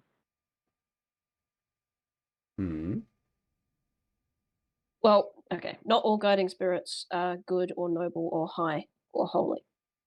And we understand some of our, or just base instinct, flesh kind of involvement. You know, I think we can understand the spirits relating to some of those things. Although, given your definition, were I to name those, you would probably say that you wouldn't class those as gods. You'd class them as simply motivations. Yes, although I would argue there are also, well, there's motivations and inclinations that are innate to humans, so it might be they're more archetypical, but there are definitely, malicious actors of a spiritual nature. Yeah. Yeah, one's going to point in the opposite direction to the general hierarchy. Yes. The bottom half of the diamond. Okay. Although in saying that, there's also lots of objections. A vast number of neutral actors who have nothing to do with us, but that's beside the point. I think in a lot of those developmental hierarchies, we've gone as far as we can go or is worth going. I think a lot of them we've superseded. The ones that we haven't, I think, are irrelevant or subservient to the higher principle. I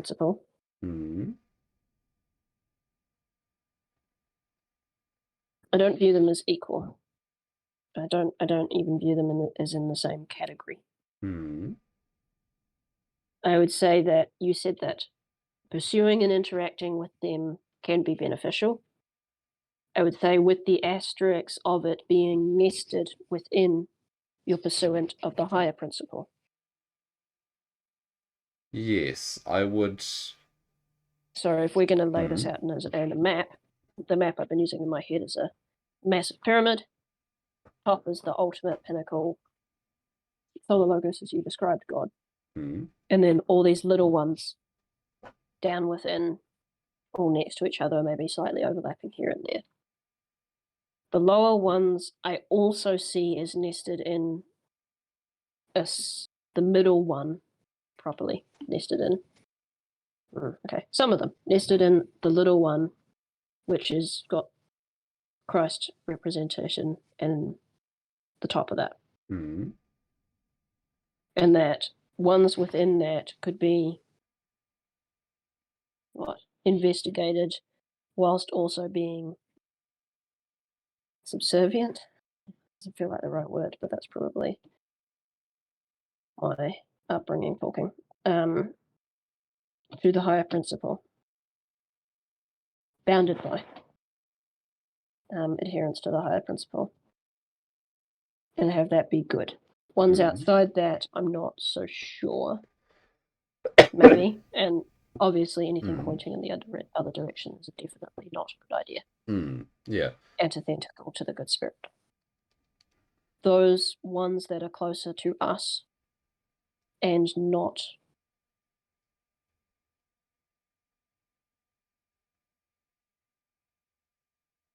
if I was to be blunt, I would say that those that are not at the highest spirits, which is the spirit and then the best representation of the spirit that we have and the process that mediates between them, all the others are simply drives and motivations and their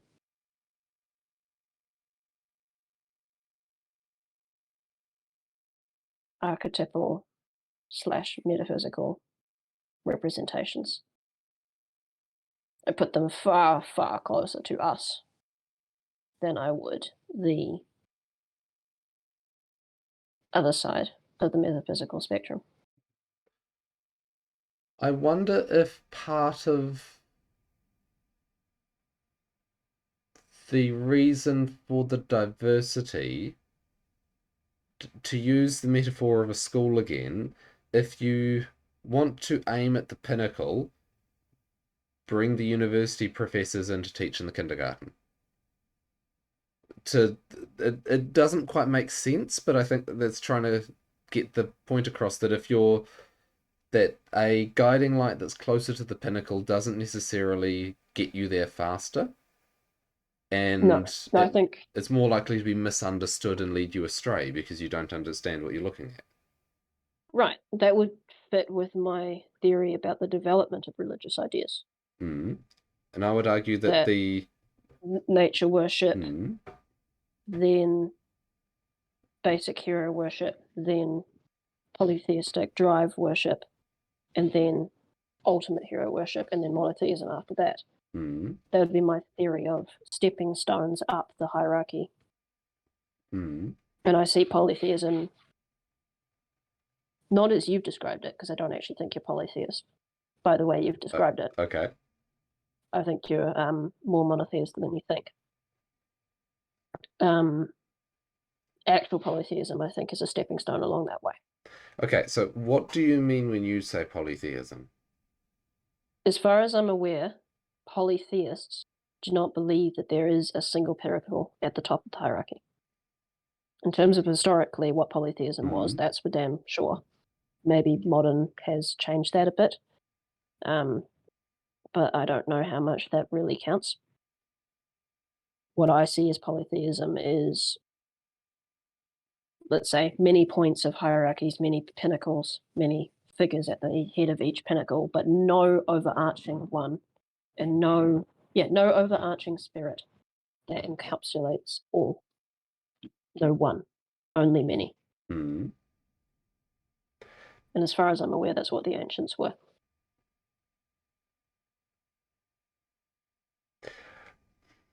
Though,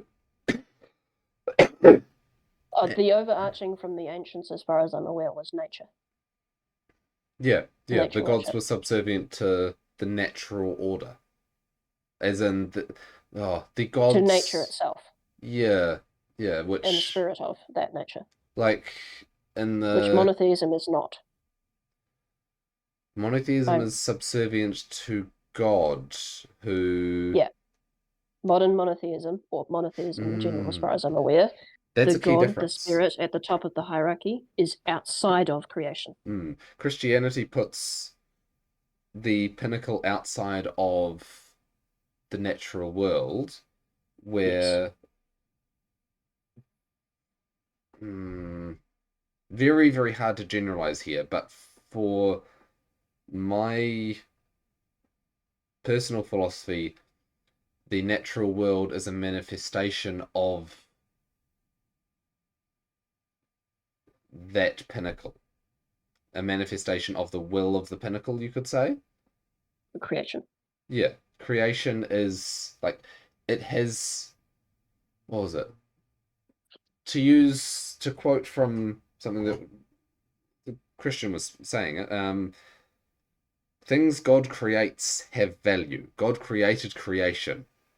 Why do we try Yes, and pretend he imbued didn't? with his spirit. Yeah, why do so many people try to pretend that it doesn't have value? And the common, I'm not sure if this is, yeah, this is probably more cultural than theological, although no, theologically argued. Cultural rather than metaphysically fundamental, but a seeking to escape or remove oneself from the natural and physical world we find ourselves in order to get closer to God, as opposed to a sense that the natural world, we're here for a reason to do and learn certain things, and Uh, getting uh, I think there might be a misunderstanding there. okay. In terms of people who abstain from the natural world, as you put it, to get themselves closer to God, they're not abstaining from the world so much as they are from their own drives and impulses, which they see as not godly. Mm. It's not the I, food that's bad, it's their greed for it. I'd certainly agree that being mastered by your impulses is bad. That's just being unconscious and not controlling Yes. yourself. But Yeah, the the fasting type of holy man, I think, is playing that out to the ridiculous degree. I feel like there's more to that tradition than either of us are familiar enough with to critique. And I also think we probably shouldn't go into it. Yeah. We should But go back to where we were before, mm, where we were laying out the map of monotheism versus polytheism. because And to my and we mind, had that problem from before, where what I say, mm, the words you agree with, but they mean different things. Or vice versa, we both yeah. disagree on what the words mean, but we actually agree in terms of reality. So I see polytheism as a world of many spirits nestled within creation and no spirit outside of creation. And I see monotheism as a world of spirits, impulses, drives, whatever, nestled within creation, nestled within a spirit that created creation and guides it. What is the limits of creation?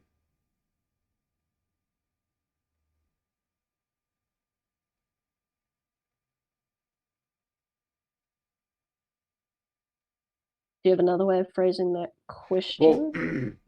Because the it seems self-evident, so I think that I might be misunderstanding. um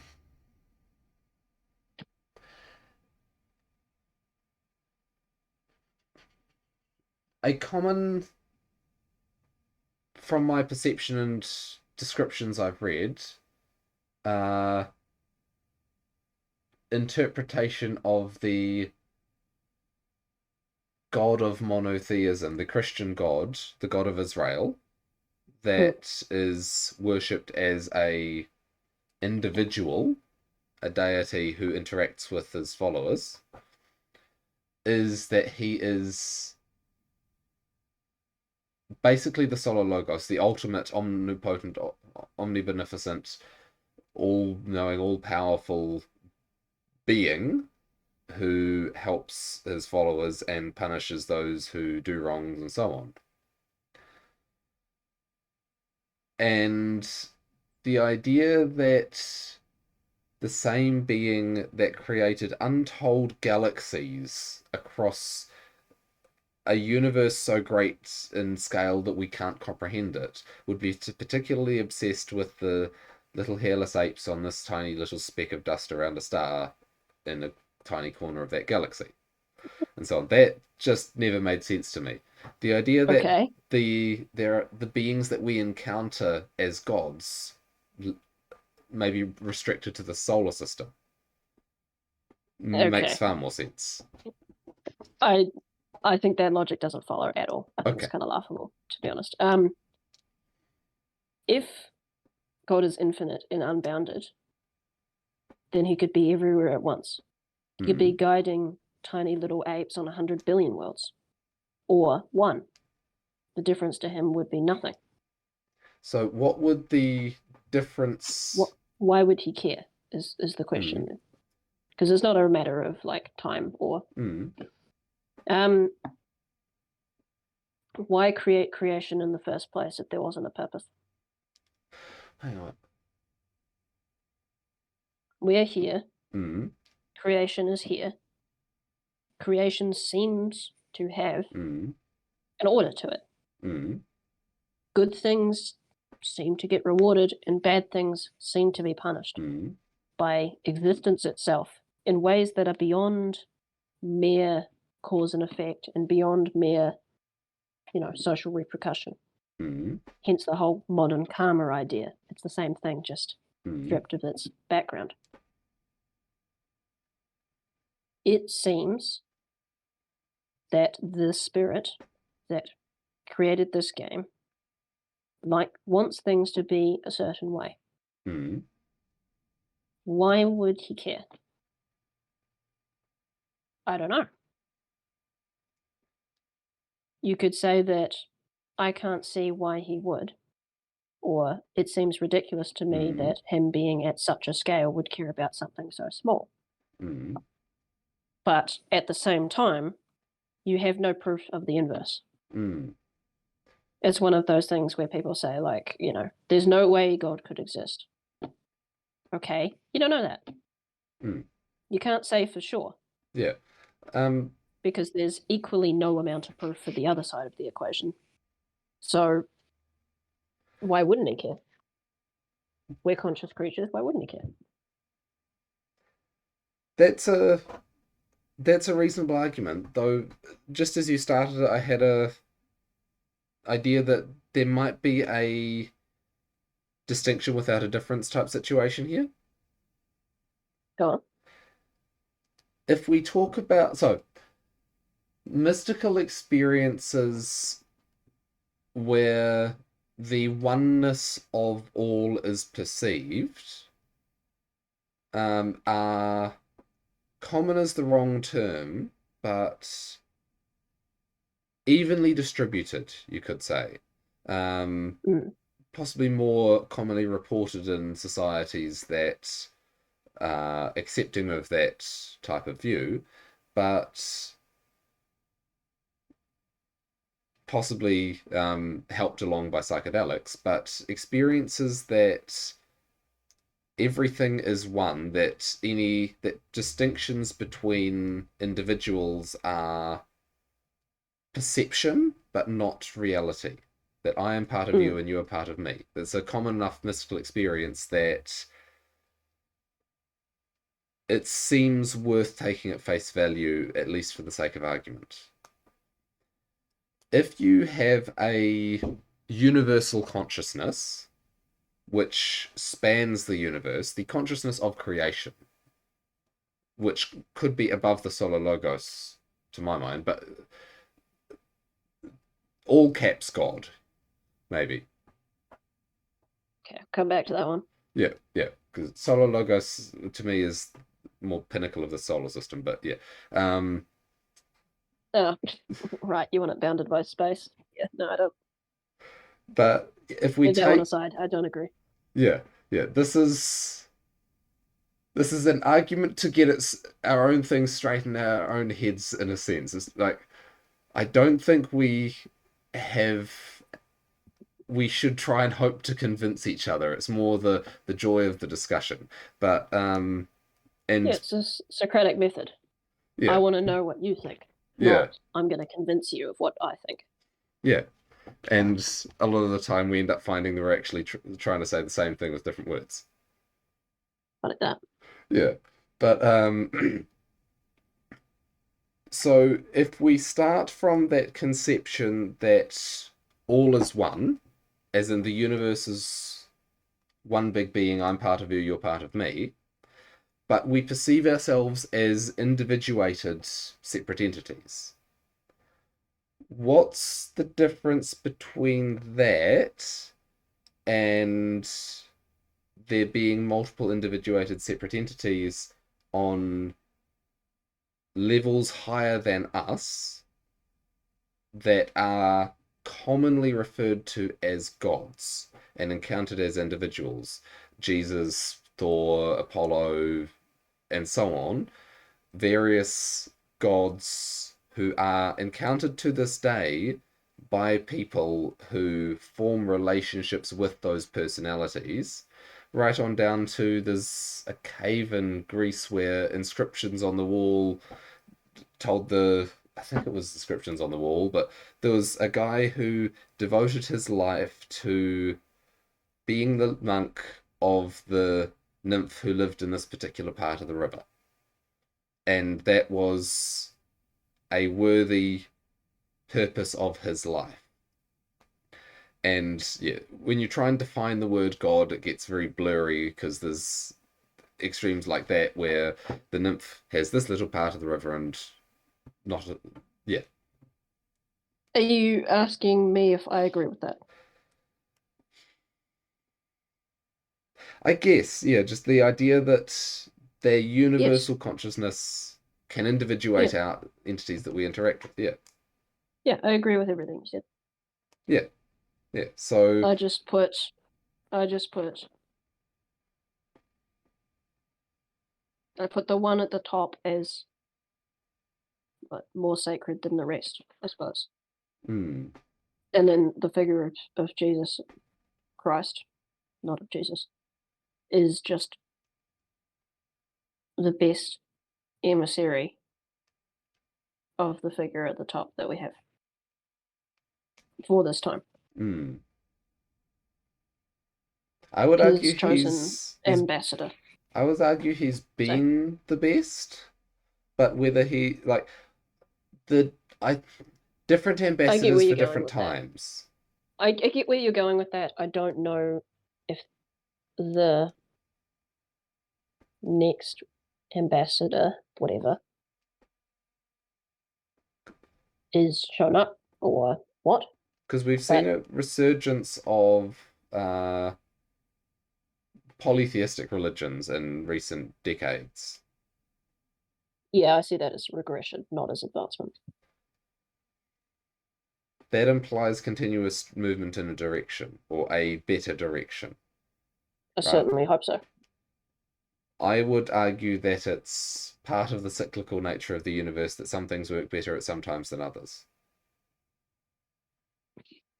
And so it is a reversion to a pattern that was prominent in the previous time, but at the same time, it's Yeah, I can't accept that as good. mm, I can't accept that as good. Reaching up spiritually and morally is better in my eyes. I can't I can't accept otherwise. To move back down that hierarchy to a lower level, I see as progression. but the guiding light, even if there are now multiple guiding lights over the horizon, which suit different individuals better or shine brighter for different people, because to a large extent, people experience that the gods that they interact with choose them. That's been my experience. It's like, to some extent, it's like you can reach out a hand and that hand can be taken, but at the same time, it's like, well, who are you? Hello, you're you. Yeah, I still agree. I still think that even with what you said, what I believe is the case, that we've fallen back so far that polytheism is now forward from where we are for many people. Ah, It's a guiding light on the horizon if you're an atheist, or if you're a nature worshipper, which I imagine, like you, most of the people in that camp have fallen back to, worship of the earth, worship of Mother Nature, and then stepped up again to worship of polytheistic spirits. Was it a step beyond that? At least nature worship is better than human worship or individual worship, hmm, which is the absolute lowest. I can say that for people that feel called towards polytheistic spirits, they should go that way because it's still calling them forward. hmm, And that calling forward is better. hmm, But I don't see it as we're further up the hierarchy and then the polytheistic spirits are now the best ones to call us even further. I see it as fallen way back down to the point where the polytheistic level spirits are the ones that are the closest and brightest star in front of us now to call forward. And that you need to get called forward closer to that level to then see the light beyond. Or some people do. Where it's obviously not a one-size-fits-all thing. Yeah, so to sum up your perception of it, you don't have an argument that the various other spirits exist and are of benefit, but you think that no, are of benefit to many people and of good intent. I believe they exist. I believe they have some benefit. I think that they have less benefit and are less important than the higher level spirits, which are the ones associated with the monotheistic and particularly Christian religion. Because I would put all I of them... don't think that all of the polytheistic spirits can be classed as of positive benefit. Obviously, some are not, but some are. I just don't think that they are the highest good. Now, for some people, at some times, they may be the highest good, but I see that as a stepping stone, not as the ultimate. And I guess you could say that about Christianity too, about the highest spirit being a stepping stone to something greater. But we haven't got beyond that to the whatever's greater yet, so... I would argue we haven't got beyond the... I would argue that they're all beyond the event horizon of where people are, but for many people there are mountains on the horizon that prevent certain guiding lights being useful. And I'd actually agree with that. You do agree or you disagree? Agree that they are beyond the horizon of where a lot of people are, or most people are. I think that there was a time when a lot of people were beyond them and needed the next guiding star. But I think we have since fallen back and now need the other guiding stars again. I would certainly... So... subtlety here. I'd say humanity has gone beyond them at one point and needed the next star and has since fallen way back down and now needs them. That's what I was trying to say. Yeah, I don't... Yeah, this is a perception of the nature of the world and value judgment disagreement. So it's not something that is worth trying to resolve by logical argument, I guess. The benefit that we can get out of it is argue our case and have inconsistencies pointed out and benefit from practicing clearly stating it. Yeah.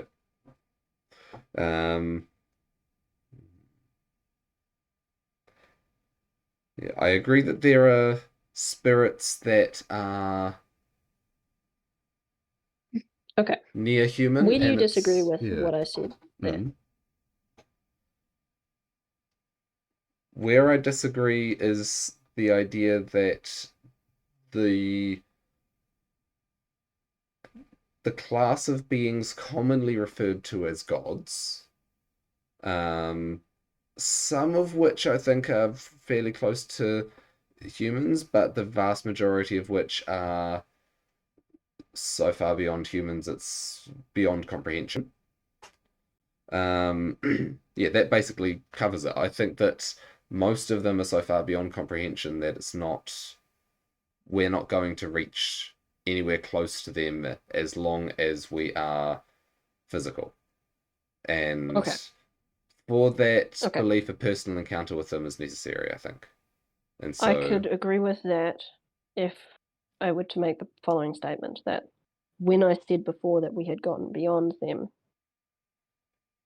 I could say that their guiding stars were no longer the paramount important one, that we had gone far along enough that path with them, though they are still beyond us, that a superordinate guiding star emerged, and we started along that path. While they may always be beyond us, their influence was no longer needed, or was less needed. I There's a think, greater influence was there, yeah, I and now think we've fallen back. I Is that can better? broadly agree with elements of that for a But time that form of guidance was less needed. yeah, the metaphysical beings will always be beyond us, Mm, literally, because they are a higher form of consciousness. mm, yeah. But Yeah. whether that guiding star then being useful again as a guide is a regression. Like in using guiding stars on the horizon to navigate past mountains, you can move forward and then in chasing one, you can find that, hang on, now I can see other stars and now I can usefully navigate in different directions. And to some people, those stars are far clearer and brighter because a lot of people just follow the group. And if you're following the group Mm. and not everyone can see a particular guiding star, then, oh, I see that one, but not the one you're talking about. I'm going to follow the one I see. And that's the one that they need. Yes, I can agree with Yeah. that. I Whether think a it, lot of the which disagreement is we have here better? is between individual and collective. You Hmm. seem to be referring repeatedly to an individual Hmm. and what is Because it's an individual individually relationship valuable. with a being Yeah, rather whereas than. I've been using this whole thing as a collective conversation about humanity Hmm. collectively where we are over time, Hmm. not an individual specifically. Because Yeah. an individual probably can't even see the star, like you said, and it's just following the group. Yeah. Yeah. I think probably 50% if that. Yeah, probably not even that. I'd like Yeah. to say also about my point about getting high enough up the mountain, following the polytheistic ones to see the monotheistic ones, and then falling back down and losing sight of them again. I think that fits perfectly. Because just look at the modern Christian religion. They've Hmm. forgotten the entire point. Hmm. Almost everything about what Christ was is now a mockery. Hmm. It's a paper tiger, it's nothing. And that fits. We had a grasp on something greater and we lost it. Of course, the atheists think that we superseded it, but we didn't. We forgot its value, we forgot its importance, and we don't really even understand it. I agree with This the is why debasement of Christianity in modern times. Yes. I have such a hard time going to church because they're pathetic. They've missed the entire point of the whole thing. They've Hmm. they've cut themselves off at the knees and now they can't see anymore.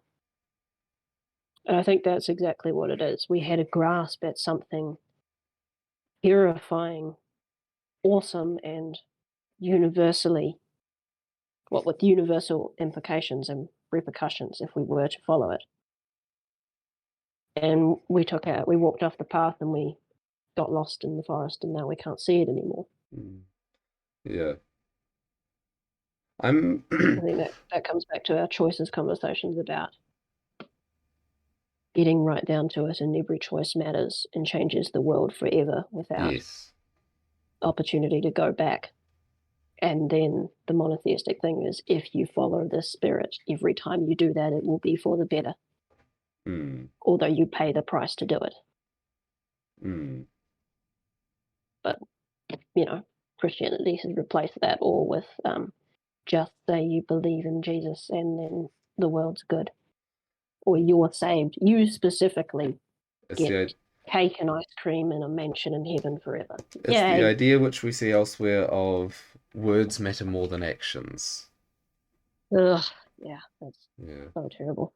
But I think that fundamentally the conversation we've had is possibly a good example of philosophical and religious disagreement in a mutually beneficial way. Yeah. Imagine that. I think you're This wrong. is Thank you good. for the conversation. Yeah. Yeah, I've been trying to practice my Socratic method a wee bit. I need to do it more. And I feel like I did a pretty good job today with that. I asked you a bunch of questions to get your take on things. Mm. This is a good conversation. Yes, I've enjoyed Long time this. coming, I suppose. Yeah, Definitely testing the limits of what we believe. yeah, because we're But generally, in doing that, we actually figure out what it is. yeah, and we generally align. It's like your label for this is this, my label for this is this, but they're basically the same thing. And then it's like, okay, yeah, yeah, you disagree on the relative value of these bits, Hmm. and Yeah. it's like, okay, we have no I got a fun. question for you. Yep. Where did this come from you? For you? You know, is this upbringing? Nope. Did you come from a secular home? Um, Mum was Catholic when I was younger, and then became disillusioned with the Catholic Church. Dad was always atheist to agnostic, never interested in going to church, and then discovering oh, a druid writing online about the collapse of civilization. And he included bits of his worldview in it. Always, and something I always enjoyed about his writing was that he'd start with a basic premise and then logically step through it, and then you get to the end and you think, wow, huh, that's weird. And so then How old I, were you then? gonna guess teens. Okay, that sounds So about yeah, right. I'd been reading about it. Well, I found his writings on peak oil and that, and his social Yeah. commentary, and that was very interesting for. I'm gonna say 15 for that, and then gradual. Well, that's interesting, and it always been sort of look at it and think, oh, that's interesting, and then walk off type interested in it, and like, I think there's more beyond Uh, that, not and not worked out, but then Personal exploration, yeah. not a fundamental belief raised from childhood. Yes, and it's very much empirical and experiential. So the belief is informed by the experiences, where many more dogmatic religions, it's the dogma informs whether or not to believe the experience, which is Hmm. kind of the opposite for me. Okay. Well, that's interesting. It gives me a path forward for guiding you towards monotheism. Haha. Jokes, jokes. Sort of, not really. I'm only half joking with that. But we can talk about that another day. Yeah, Yeah. I'll go chat to some gods about Ah, it. It's interesting. I asked, using the conception of the Christ principle as uh, the principle of right action in accordance with conscience and your best, like, I think this is the right way to act, so I will act that way. And I asked Apollo, who's he came and said hi without me going out to reach him, and then I was sort of slightly nonplussed until I got to know him. Because who are you? Oh, you don't look like the statues. But he made a comment that by the way I was thinking about the Christ principle as the ultimate good, that's also what he acts according to, as in the best action as far as you know, the action of as far as Apollo or Christ? Apollo follows the Christ concept as it was in the conversation. The idea of best action as you can conceive of it and doing the best Oh, thing. Yeah. well, he's telling you he's subservient to To the that higher principle. principle of the concept, but yeah, not Yes. the individual So of Jesus. it's the same thing. We just had this hour and a With half discussion that the pinnacles that we're reaching towards are beyond said pinnacles. If he yes, says that the pinnacle was above him, then so is the creature. yeah. Something I've read is that helping us to move toward them is well, part of the reason that gods do that is that it's part of their growth to move toward the light beyond them to help us to move toward where they are now. That sounds about right. Yeah.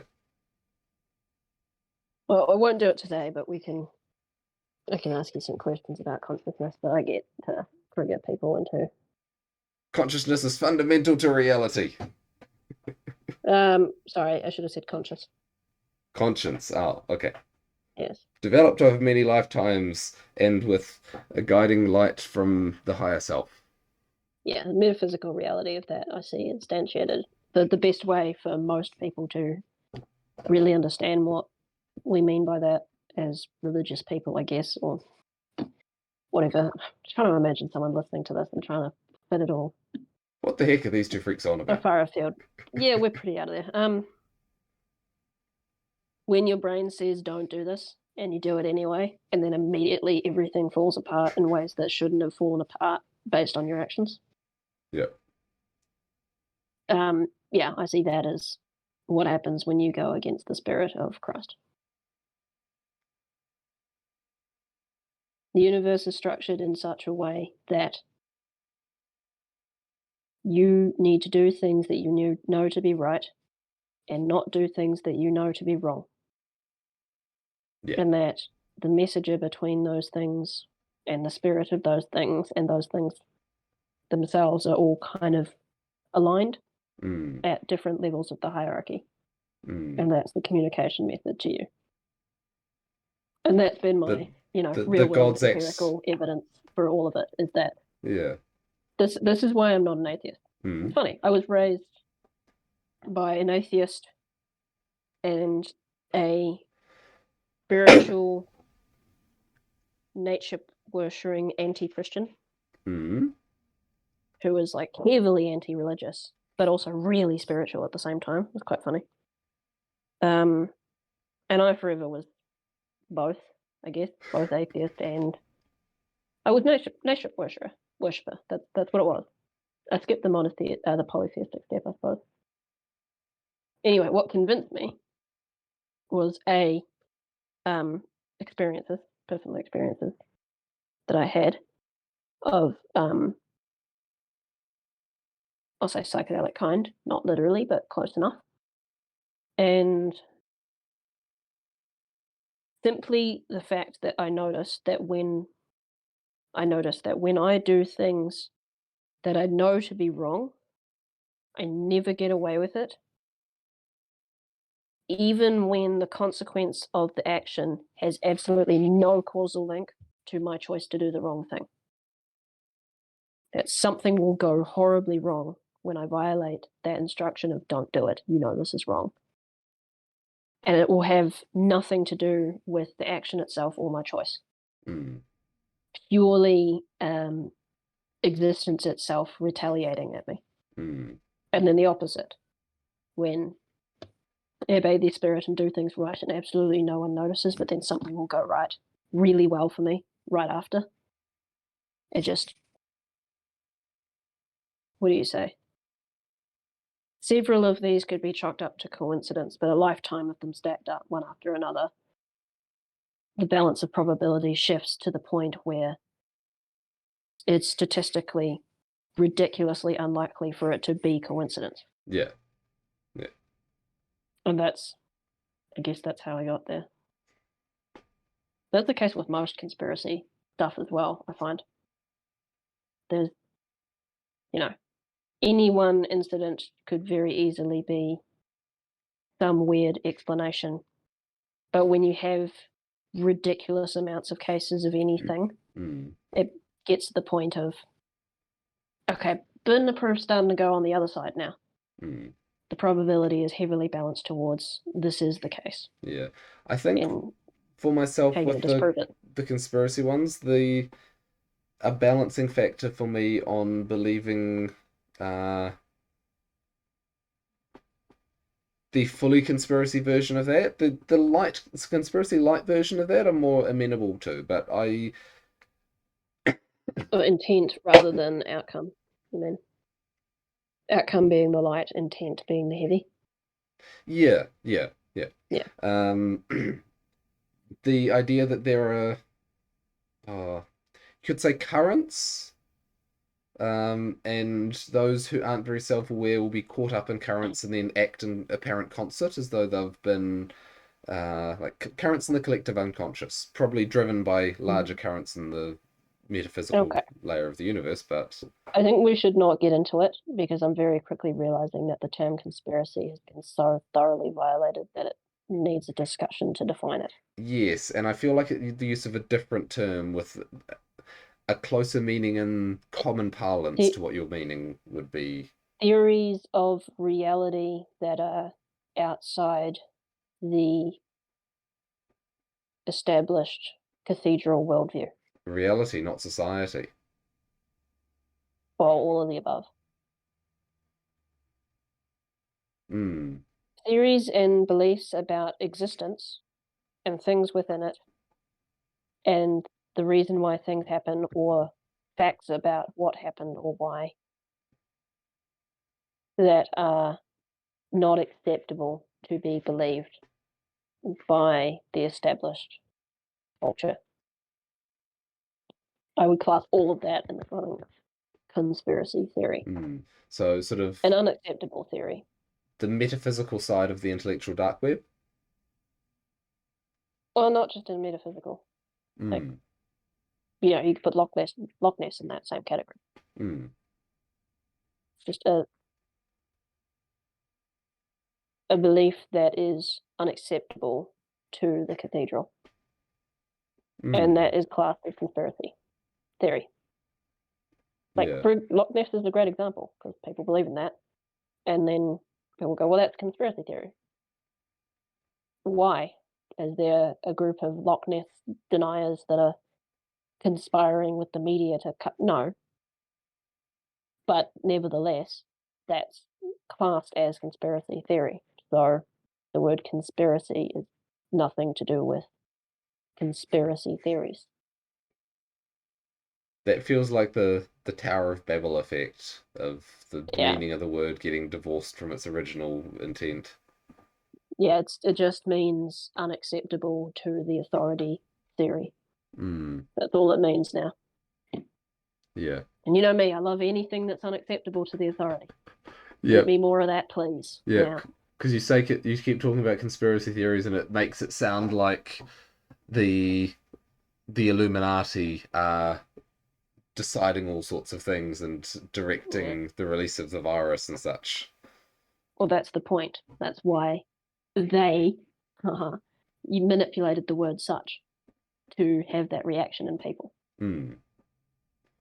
Yeah, so I feel like Because a if you different word would defined it serve better. properly as, yeah, if you defined it properly as, you know, a theory that the establishment doesn't like, then everyone would realize that A, there's an establishment that's excluding theories, and B, I should probably look into those because why do I trust the establishment? So for you, is it more it's a conspiracy theory if it's a theory that is conspired against?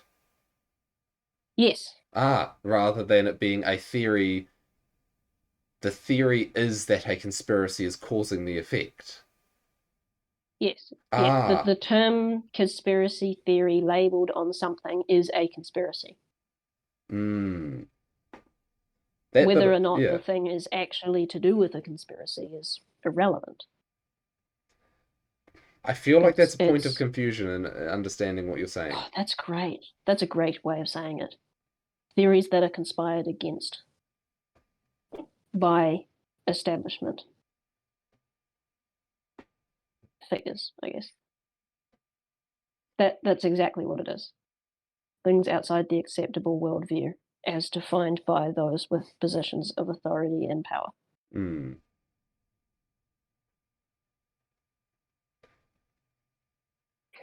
It's I like hard that. to, it's It's made me hard very happy. I'm glad. It's hard to argue that there are not theories that are conspired against. It's such a clever, like what they've done with the conspiracy theory thing is the most clever wordplay ever. because with it being ridiculous, it'll never be paid attention to. But if it was defined as what it is, which is a theory about the world that you're not allowed to say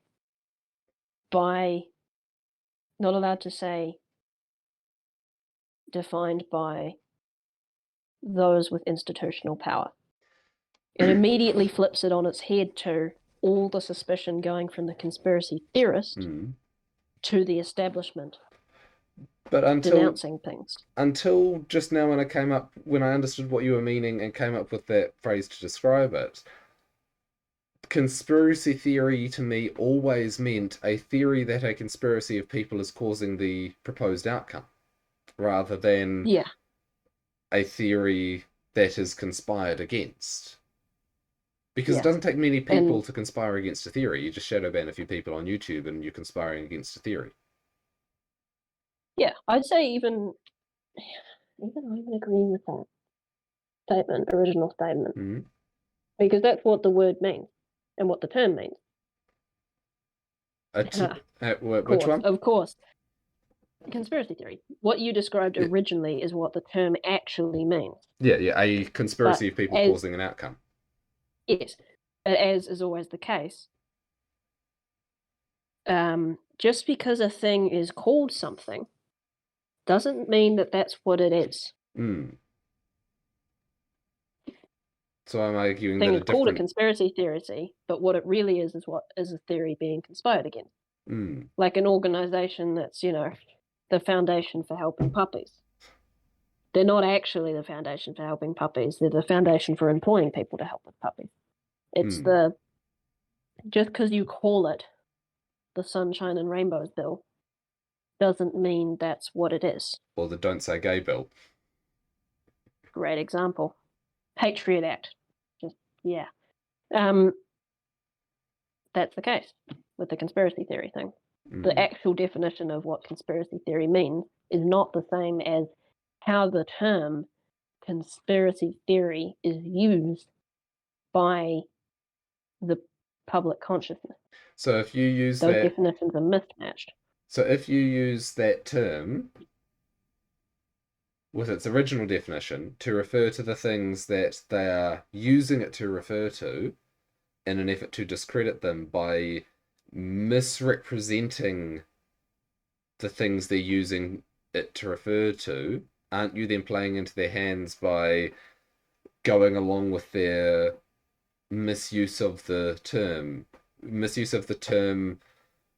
for a conspiracy of people causing an outcome to refer to a theory that is conspired against instead? Yes. Because one person can conspire. But now that we've had this wee breakthrough, we've realized that the public consciousness refers to it as a theory being conspired against without knowing it. We know the definition in our minds, but we use the word in a different way. And because of that, all you need to do is point that out to someone, and the switch will go off in their head and go, you know what, that's right. That is how it's used. So we can take the word that they've labeled everything as conspiracy theory, and if we can switch the public consciousness just enough to tap them and go, hey, what that really means, by the way you use it and the TV uses it, is that it's a theory being conspired against by the government, effectively. Well, you don't need to define that. All of a sudden. It can be... No, but you do. Well, it could be one guy who owns a newspaper. No, but it's not. Often, yes, it's not. But yeah, it's the largest power structures, whether that's corporate or government, sort of irrelevant. They're kind of merged at this point anyway. But by the definition of the term, it doesn't need to be a big conspiracy. A single person can conspire to commit an act or conspire to suppress a theory. Right, but it's not. Many of them doesn't matter. Yeah, no, but that's the point. It doesn't matter the literal definition. It matters the way it's used. They've labeled everything that they don't like as a conspiracy theory. So now all we need to do is point out to the public consciousness that what conspiracy theory means is something that established power has conspired against, because that's the way that we use the word and the TV uses the word. All you need to do is nudge people and point that out, and all of a sudden, every single thing they've ever labeled as conspiracy theory becomes very legitimate, and they're instantly cast in a horrible light of going after everything. The whole game will be flipped on their head and they'll be exposed. There'll be a whole lot of shouting Like from that. those whose identity is focused or is signed up to the official side. Oh, that's beautiful. They played themselves. They overused it so much that they've changed the definition of it to target themselves as the aggressor and delegitimize themselves. They've exposed themselves by overusing it. Oh, that's beautiful. That's beautiful. I love it. Ah, Should we end on a high note then? that's great. Someone, whoever's listening, make that happen. Get it out in the public consciousness. Someone get on Rogan and be like, this is what conspiracy theory means. Because all In it's going to today's take is a usage. click. Yeah. All it'll take is a click, and it'll just ripple through the public consciousness. And everyone's going to turn their suspicion straight to the authority figures and be like, what are you up to? Because how many things are people getting suspicious of? How many times has the story been flipped on its head or changed, and it's like, I never said that. An emperor has no clothes. Yeah, lab leak. Oh yeah. Wuhan. All of that. Yeah, patient zero worked And in the lab. the public is pretty painfully aware of all of that now. Or And cognitively that was conspiracy dissidently theories. denying it. Yeah. Yeah, it was conspiracy theory. Yep. Until suddenly it Well, that wasn't. was certainly conspired against, wasn't it? What did they conspire against? All right, the truth. Maybe they've done that before. That's great. I feel like we need t-shirts or something. Billboards, Someone's got a campaign on that shit. How much does it take to take out a Google ad? $10? 1,000 ads? Yeah, I guess something like that. It depends on there's probably a minimum threshold for order, but yeah, you could probably hit 100,000 people with 10, $20. Yeah. Whether or not they see Conspiracy it. theory equals theory that is conspired against. 5 words. Yeah, okay. But here's the 6 problem. words. You think they're going to allow that ad? Or are they going to conspire against the ad? Yeah, how long should they conspire against us and take us down? Yeah, well, we haven't been banned yet, but we haven't got like a single view on our YouTube channel. And Rumble's like 500 and something. All on one video. Hits on every... No, we get hits on every video. A couple. Like, have we got more than the other videos? There's one with like 8. Ah. But still, that's better than 0, which is all of YouTube. Yeah. Hey, one viewer. Yeah. No, there's someone. There's someone who watches every single video. And props to you. No comments yet, but, it'd be nice. We'll give you a shout out. Promise. Send cookies and flowers.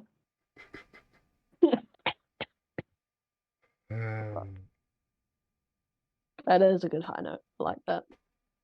Buried right at the end after the metaphysical stuff to scare off the people who can't handle this one. I guess so. Been waiting for it for a while. I guess that would definitely be the title. Monotheism versus polytheism. Something like that. They're the same thing. No, they're not.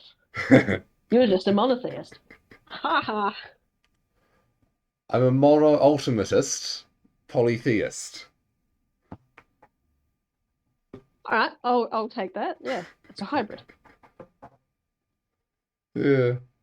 It's not bad. That might be the better way forward for all we know. It's almost the Buddhist model, isn't it?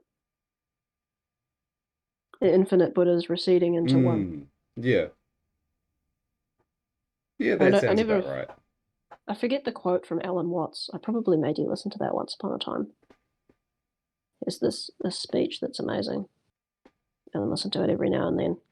Very trippy. It's Buddha's all the way down. Yeah. God play acting as us. Yep. Yeah, something like that. I need to go listen to it again. Yeah. It's great. I'll send you a link. We are tiny fragments of the divine consciousness separated off so that it can experience itself and to grow in our own right before finally, in eons of time, reunifying with the whole. Yep. Yeah. This is all a great play, and God playing many faces. Yeah. But in the meantime, we are individuals as far as we are aware, and so we play our part Yeah. That's the great game. and make our own White must mistakes. win. White must win. Remember, white must win. We are not the darkness. Because we're not one, we're separate. And that's the game.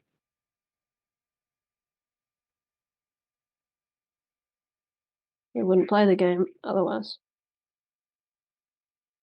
Hmm. I wonder when we would wake up. I feel like you're more polytheist than you admit to in philosophy. Maybe. Maybe. It's not one big But I judgmental still guy in the sky ready to throw a thunderbolt at you if you put a foot wrong or throw you into hell for eternity have the if you fill in the multiple what a choice straw theological man. question. Come on. Come on. That's the biggest straw man of monotheism I've ever heard. So though I think a lot of people do what was it? Or do they lost sight of the reality? Modern Christianity is not a great example of what Yeah, monotheism yeah. religion is. The idea that if you can fill in the theological multi-choice question the right way when you're dead, you get to go to heaven, and otherwise you're thrown in hell. It's like that's Yeah, I don't think I actually believe in those things. I yes, don't think I believe in heaven or hell. yeah. Well, Just that what goes we make along this world with and what we modern make our lives. yeah, that goes along with modern Christian monotheism in the popular form a lot these days. So you don't subscribe to that one either. Yeah, no, the whole say the magic words and you get to go to the land of milk and honey when you die. No, I don't. Yeah. Like, seeing as we're on the topic, I almost hate modern churches. Every time I go, I'll go and I'll sit down and I'll listen to them preach and pray and sing about Jesus. And I'll pull out the Bible that I have, or one of the copies they have there, and I'll flick to Jesus's most important speech. And I'll just read all of the things that he said to do and not to do. And like half the stuff, the majority of the stuff that's happening within the entire service is completely against everything he said. It's written, his own words, right there. His most famous speech, line number 6. Do not pray in public. And they're like, yeah. Oh, do I have it within reach? It's over there. I'll try and remember it from. Do not be like the men who pray in the synagogues, for they love the attention of man, not of God. Hmm. When you pray, pray at home alone in silence, and pray these words. And then it's give us in our daily bread, and forgive us our sins and trespasses, Yeah. we forgive others. That's it. Yeah. Do not pray for things because we know what you need. And And that God prayer's knows what got a you hell need. of a kick. It's like you can feel it. Apparently, it's even Yeah. stronger in Latin. Oh God, I wish I could Latin. But You can Google it. Just Google the pronunciations and then just learn to read it out knowing what it says, even if you I'm gonna don't teach my speak kids the Latin. language. That'd be cool. Yeah, that's gonna be the language I teach. That's the one we should be teaching compulsory in school. It's not fucking Mari. Latin. Yes. History. Fuck. So, not compulsory, but definitely an option to choose. No, I'd go compulsory for Latin. No, no, 100%. I'm meaning Maori. Oh, yeah. So Yeah, you don't look. look too Yeah. racist.